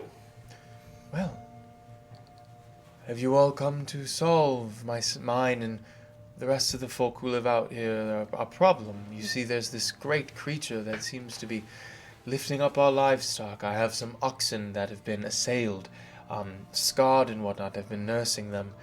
They help till the fields. Right now I have Duncan out there doing it by himself. Duncan, is he the dwarven man? Yes. Big old beard. Yes. Right. Odd disposition, you've met him. Yeah, a little, He's a little hard- standoffish. He's a hard worker. Right. Yes. Yeah, I think What's it's his done. situation? Um, You know, we'll get to that later. All right. Let's focus on the bird for Sure. now. Right, have you seen this creature? I personally have not. However, I have heard tales a bit further north. There have been, first eye witnesses, so they say. The Quinn family, the youngest one, their daughter, said that she goes out in the night and likes to skip stones in the nearby creek. And she says that she's seen the creature itself. I mean, I know it must be true. My oxen have wounds and whatnot, and I don't know what type of creature would be able to do this to them without trying to lift it up into the air. But I mean, my oxen are, Oxen are very heavy. It's yes, hard to and pick my them up. particular ones are of a more premium breed. how many times has the creature come and attacked your oxen? Twice, I believe now. I thought it was just some sort of a feline creature at first. I hired up some local people who come off the boats and whatnot to stand guard, and they fled. Apparently they saw something in the night as well, but I don't know. A lot of people that show up here like to just take whatever gold is handed to them, do whatever, and leave. You say feline creature. That feline creature has never been spotted, has it? Not that I know of, no. All right. Those guards you mentioned are no longer in your employ, is that? No, I don't even believe that they're any longer on the island. When was the last time your oxen were attacked? This point, I've been nursing them for about a week now. A week. And you say that the Quinn daughter, she's seen it. So she says. When? Before then, I mean, it was the girl who cried wolf, really. I want to say about a month ago when these things first started happening. We're When? looking for a flying wolf. Potentially. And not a feline creature. Probably not. I think it's more of a bird. Right. That's what I've been hearing. Yes. That's the word about town. Makes sense. How far up is the Quinn farm? It's a bit of a hike. It's the furthest north. It's more closer to the ridge. I see. They're building a gate there. You really can't miss it. It's next to the farmstead there. If you keep following the trail, it hooks around towards the fishing wharf. All right. And then if you follow that off further north into the ridge, there's a mine set there. I wonder if there might be a way to sort of tempt the bird down, to leave out a sort of trap, a fake oxen or something. It's a good idea. We could get perhaps the heaviest one of us, wrap them in sheepskin, and just see where things go from there. Yeah. We could perhaps disguise No. me as a goat. I mean, we don't have a goat otherwise, so it makes sense that we would, So we're not going to do the sheepskin thing. You'd be willing to Well, discuss. yeah, we could. I mean, yes, that could work as well. Okay. Oh, No, right. I like Plan your A, Plan idea. B. Gotcha. Are you willing to do that? Oh, yes. I think I could play the role quite well, I would imagine. A thespian, are we? Yes. I mean, I don't have much of opportunities to really, really fall into a role like that. So, I mean, it would be an honor. Well, why don't we? That's a great idea, and we'll stop it in case the bird comes down. We'll get it. We've got magic and weapons and all sorts of things. That's a great idea. It's a brilliant idea. Right. I've never heard of a smarter plan. Chat, smash one if you think it's a great idea. Dumb as shit. Lorelei, from what it sounds like, you've only been hit twice, right? And have they been hit Yes. more in the north? As far as I know, yes. Apparently the attacks are a little bit more frequent northward. Right, so we'll go there. Right, we'll go to another farmstead, see if they're willing to let us place some bait in their field. Could we maybe examine the area where your oxen were stolen? Sure, if you'd like. Maybe there was some clues there we could. Yes, they weren't necessarily fully procured or anything like that. They were attacked. I think they were a bit too heavy for them to be lifted off. That's my theory, at least. But yes, I don't suppose you still have any remains of those oxen. they are alive. I'm nursing they're them. alive. Yes, they're in the stables. Would you like to see them? You could see the wounds, I guess. Yes. Sure, absolutely. Alright, follow me. And she turns and says, "Pop, be a dear. Take care of dinner. Pip, I've got some laundry for you to do if you'd like." And they all say, "Yes, of course, madam." And I'll be showing them around to the oxen. If anyone else comes by, tell them I'm in a meeting, of course. And she leads you all out into the fields and back around where you see Kill, who has just finished plowing just a swath of this field. Could have just stopped at plowing. He's just finished plowing. He's been plowing. Sorry.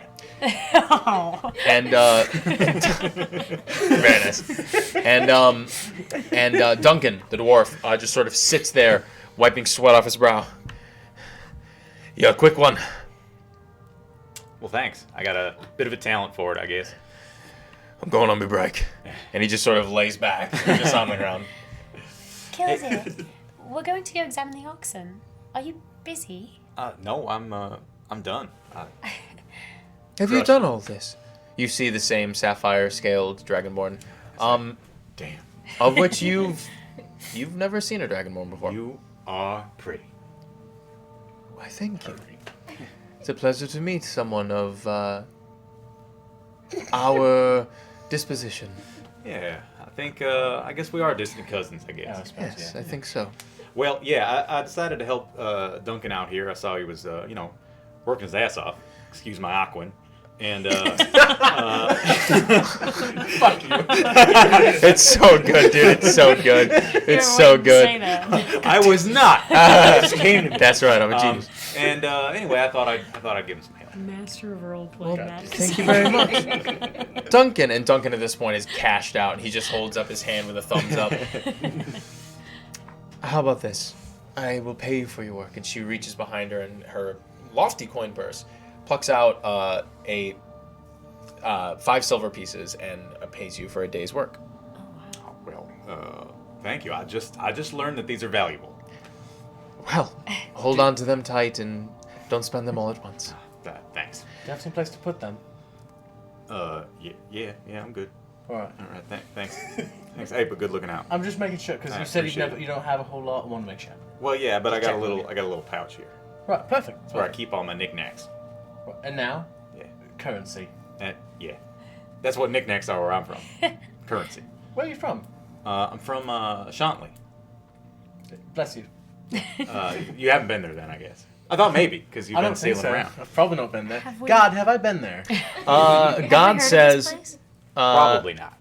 everyone can make a history check with a very high DC. Ooh, that's not good for me. 9. 6. 18. Maybe I've had No. a conversation with a turtle. You've definitely met a turtle before, for sure. I might have known a turtle for a little bit. Yeah, I'd definitely say so. Yeah. You've never heard of this place. Right. No idea. Bless you. Anyway. Hey, well, thanks. Like, Tor, right? Tor. I don't know. Anyway. I don't know a whole lot of goals, to be honest. The only one I really hear about is Von May. Oh, all right. But yeah, thank you very much. I just, easy enough. Wonderful. Hey, do you actually? Just quick question? Are there any Duncan? You listen up for this too. Maybe you know. Are there any interesting? I know we're here to worry about the fauna, but are there any interesting kind of flora around here that I should definitely check out? I'm a man of. I'm kind of a fan of these guys. A walking garden, if you will. Yeah. Yes. Well, there is one in particular that I've been looking for. I'm actually a bit of a, sightseer and collector myself, so it's nice to see someone of similar interests. There's one that I've been looking for. I'm not much of a swimmer, unfortunately. It's called the Coral's Friend. Oh, yep. See, I knew if I asked enough people, I'd find it. Yes, I've heard tell that there is a sort of a reef that is deep nestled under one of the shores of this island, and there's like a system of caves. At least this is what has been told to me. There's a system of caves within this reef that sort of give way to pockets of damp interiors not fully covered by the Cerulean Ocean. If I was playing a different character, I'd make a joke right now. I'm glad you held off, I guess. I'm not. Damp caves. Yeah, bro. Yeah, bro. Yeah, bro. I got your pockets right here. Yeah, right here. And she continues and says, I've heard that the Coral's Friend can only be found there in those sort of hidden away coves. Well, thanks very much. I will let you know if I find it. I really appreciate it, and I feel very lucky to have met you. Well, I feel lucky to have met you as well. You are all a part of this search party for the dreaded bird. Yes, and what a party it is. Certainly. Sirkaz and my crew. Lorelei, pleasure to meet you all. Alrighty then. Well, why don't we head towards my stables? We can take a look at the oxen. Yes. Assess the damage. I'm gonna drag behind a little bit. I'm just gonna kind of fling the silver she gave me over at Duncan. Sure. Oh, a Duncan. And it just sort of. And It's all caught in his beard. do you look back at him, or you just fling it? I just go like, Cool guys don't look at explosions. Word, Yeah. so true. yeah. Yeah, and you toss it back to Duncan. You all make it away. You all make your way up to the. You all make it away up to the. Make it away. You make it away. You make your way to.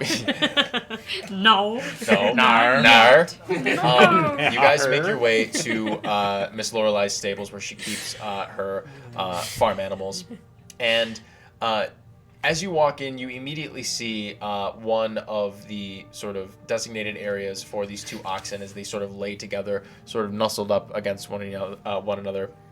And you can see on the one side of the oxen there are deep, 3 deep gashes on its side, very, very long, top spine to stomach on this oxen, 3 gashes.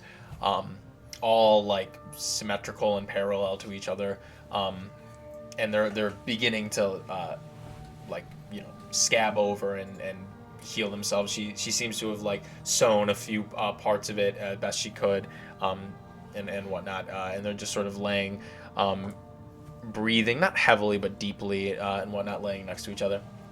Can I start casting Speak with Animals as a ritual? You certainly can. You finish your ritual cast of Speak with Animals as you sort of crumple up some of the dried tropical leaves that you've brought from home, and you sort of dust it into the air. And as you speak, your breath moves the dried leaf out of the air, and it just sort of stays there for a moment and dissipates as the reagents are used, and you begin to speak. I just walk up to the oxen, kind of calmly, sort of in a I sort of lower my posture to be a little bit less maybe intimidating, and I just say, "Hey fellas, you had a tough run, huh?" It's been really tough lately, yeah. I'm gonna make Sal voice so many animals. In this Which is bullshit, because when I spoke with animals, they didn't really speak. They just understood what I was saying. Sal, Different campaign. different campaign, and you like to kill my character. I'm taking it personally. I don't know what you mean. I am a cow. Moo. Literally an ox. what happened, guys? Well, we were finishing up the night's work. We're gonna go grazing a little bit, and a thing came out of the sky. Came from the forest. We thought we were seeing things, but it was dark.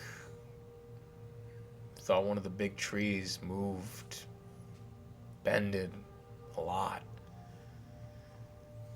Next thing I knew, I felt this, and you see its neck just sort of like turn towards its side. I was on the ground, screaming. Next thing I heard was my brother yelling too. I felt weightless for a second, and then I hit the ground. And the oxen that he motioned to said it was his brother turns and says, "It's like I was flying, and then I wasn't. Now we're here." Did you get a good look at it? Was it, or did it kind of happen in the blink of an eye? Happened real fast. It was huge. It's like there are these small little birds that like to land on us sometimes, and they pick at the little bugs on us, and Yeah, it's that's nice. I like that.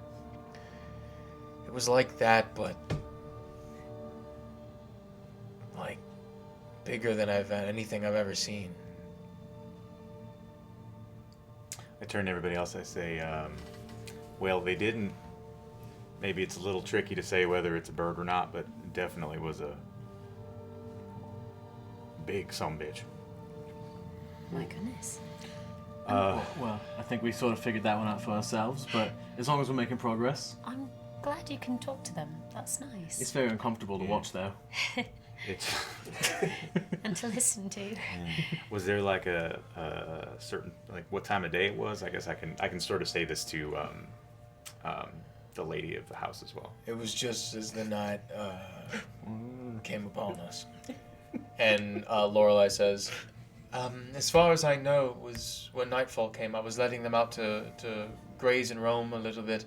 There really aren't any predators around with the gate and the ridges and everything like that. We don't really have to worry about wolves or mountain lions or anything like of that sort. There really haven't been sightings of that. This is sort of a recent thing. So I turn back to the oxen and I just say, well, I'm sorry to see you boys suffering like this, and I pluck 2 more good berries and I give each one a good berry. I say, it's not much, but it should help a little. thank you. And it's not your time yet. Hang in there.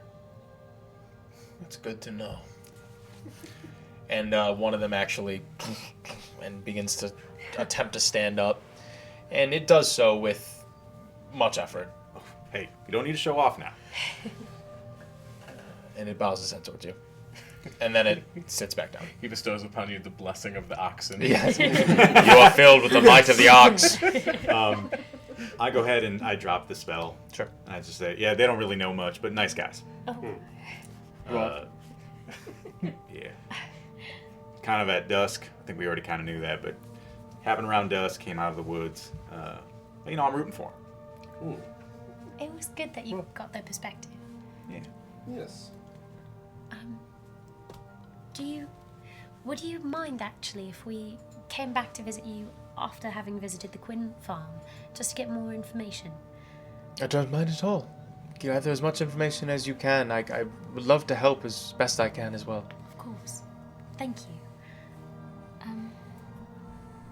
Was there anything else we needed to get from here? Well, I've no idea. Right. I don't think we're going to try Indigo's plan yet. But I'm gonna try my plan. Well, no, not yet. I think we're going to save that for the Quinn farm. Well, yeah, that's what I meant. I thought we'd get there. We can sort of combine them we do together. Well, it's the same basic plan, It's for the being base honest. plan. I just chose Yes. kill, and he offered himself. Right. What? No, Indigo offered himself. My bad. My Oh. apologies. We're gonna have auditions. Auditions. We could have auditions. Never had an That would be audition. fun. I suppose there's lots of actors looking for work. What Um, the heck are they doing with their time? Meta commentary. I'm sorry, my head is ringing I from got the the fourth roll of wall. lifetime for you. I'm having an aneurysm.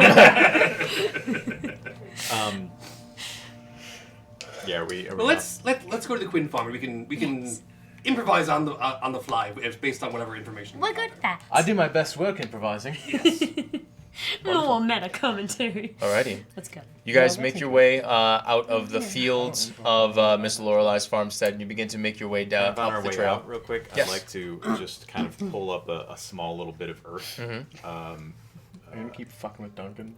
No, He's I'm gonna doing pull up a nice small little things bit for of earth, Duncan. and I'm just gonna like kind of pluck one of sort of like the prettier mushrooms that's growing on my back. Something it's got like a kind of like a blue iridescence to it, and I kind of like give it a little plant, and I kind of like druid craft it to kind of sow some roots, and I just kind of like give this to the woman. Lorelai. Lorelai Yeah, I takes forgot it her in her name. hands, That's okay, yeah. and she nods her head towards you and smiles and says, "This is a great gift. I will plant it in my fields, and I will nurse it best I can. Well, I hope it flourishes. It's from my home, and I hope you like it. Thank you. May Yvonne may be with all of you." Oh my god, you. She Not mean to interrupt that. Yeah, no. I thought she nods, and she leans in a little bit, and she says, "Enusius with you as well." And she turns and she begins to head towards her home. What is in That sounds important, but I have Yeah. no idea. I'm learning a lot of new words Can we today. history check and new Cassander, make a religion check. Yeah, that's what I want to make. Oh, terrible roll. 6. The only thing you know about Enusius is that it is not one of the sanctioned deities of the crown. And you've heard tell that this is... Enusius is generally known to be a sort of patron deity of Dragonborn and Dragonborn culture. None of the traditional pantheon are sort of celebrated. No. On Shanley, yeah. No. Right. And you guys begin to make your way up the northern path of this sort of almost trade route-esque road that leads up to the gate and then to each different farmstead, the Quinns being the furthest along, and then beyond that, like I said before, the fishing wharf, and then further north into one of the ridges, one of the iron mine that's built, obviously into the ridge. Right. Cassander, as you four are making your way northward, you glance up and over, you squint a little bit, and you swear you see at the top of a larger tree in the vast distance above on the upmost ridge in the distance where the forest begins, there's a single tree that sort of stands above the rest, far, far away. You don't feel a wind or anything like that, or a breeze. It would have to be rather windy for something like this to occur, but you swear you see that single large tree sway one side heavily. And then the branches of it expand for a moment. It's confusing until you see the tree snap back into place and a great something erupts out of the top of it.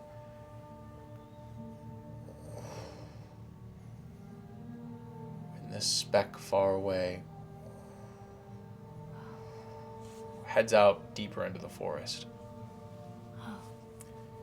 And we will end our session there. That's what I thought. Mm-hmm. I knew it.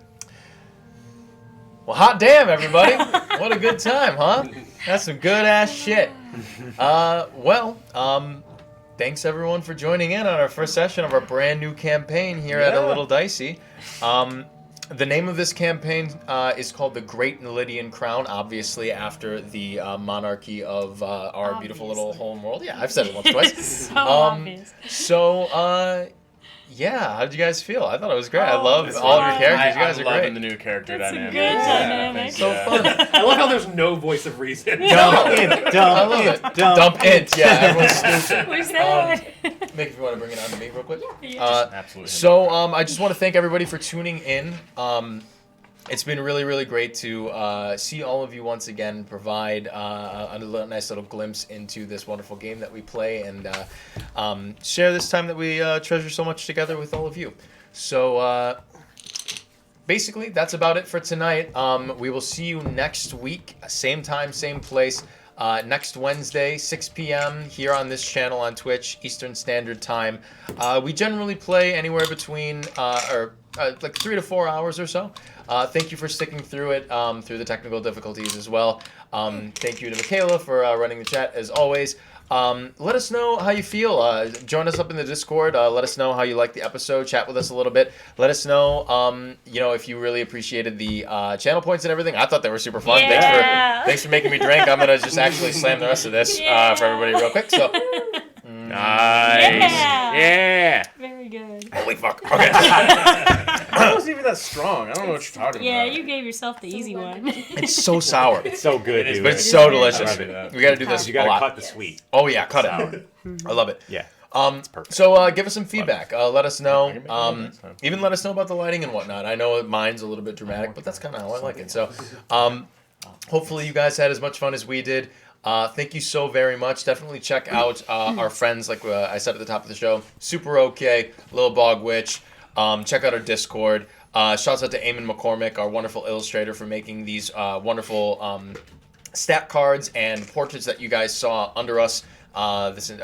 We link that, or we put those up in the whatever. You'll see it. Well, we know. We know.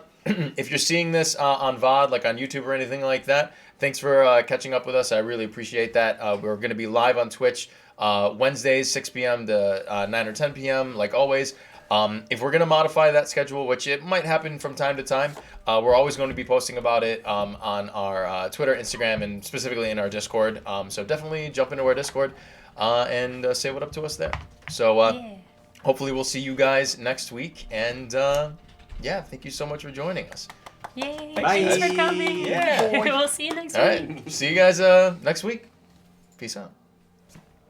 Take us there. Hell yeah, y'all.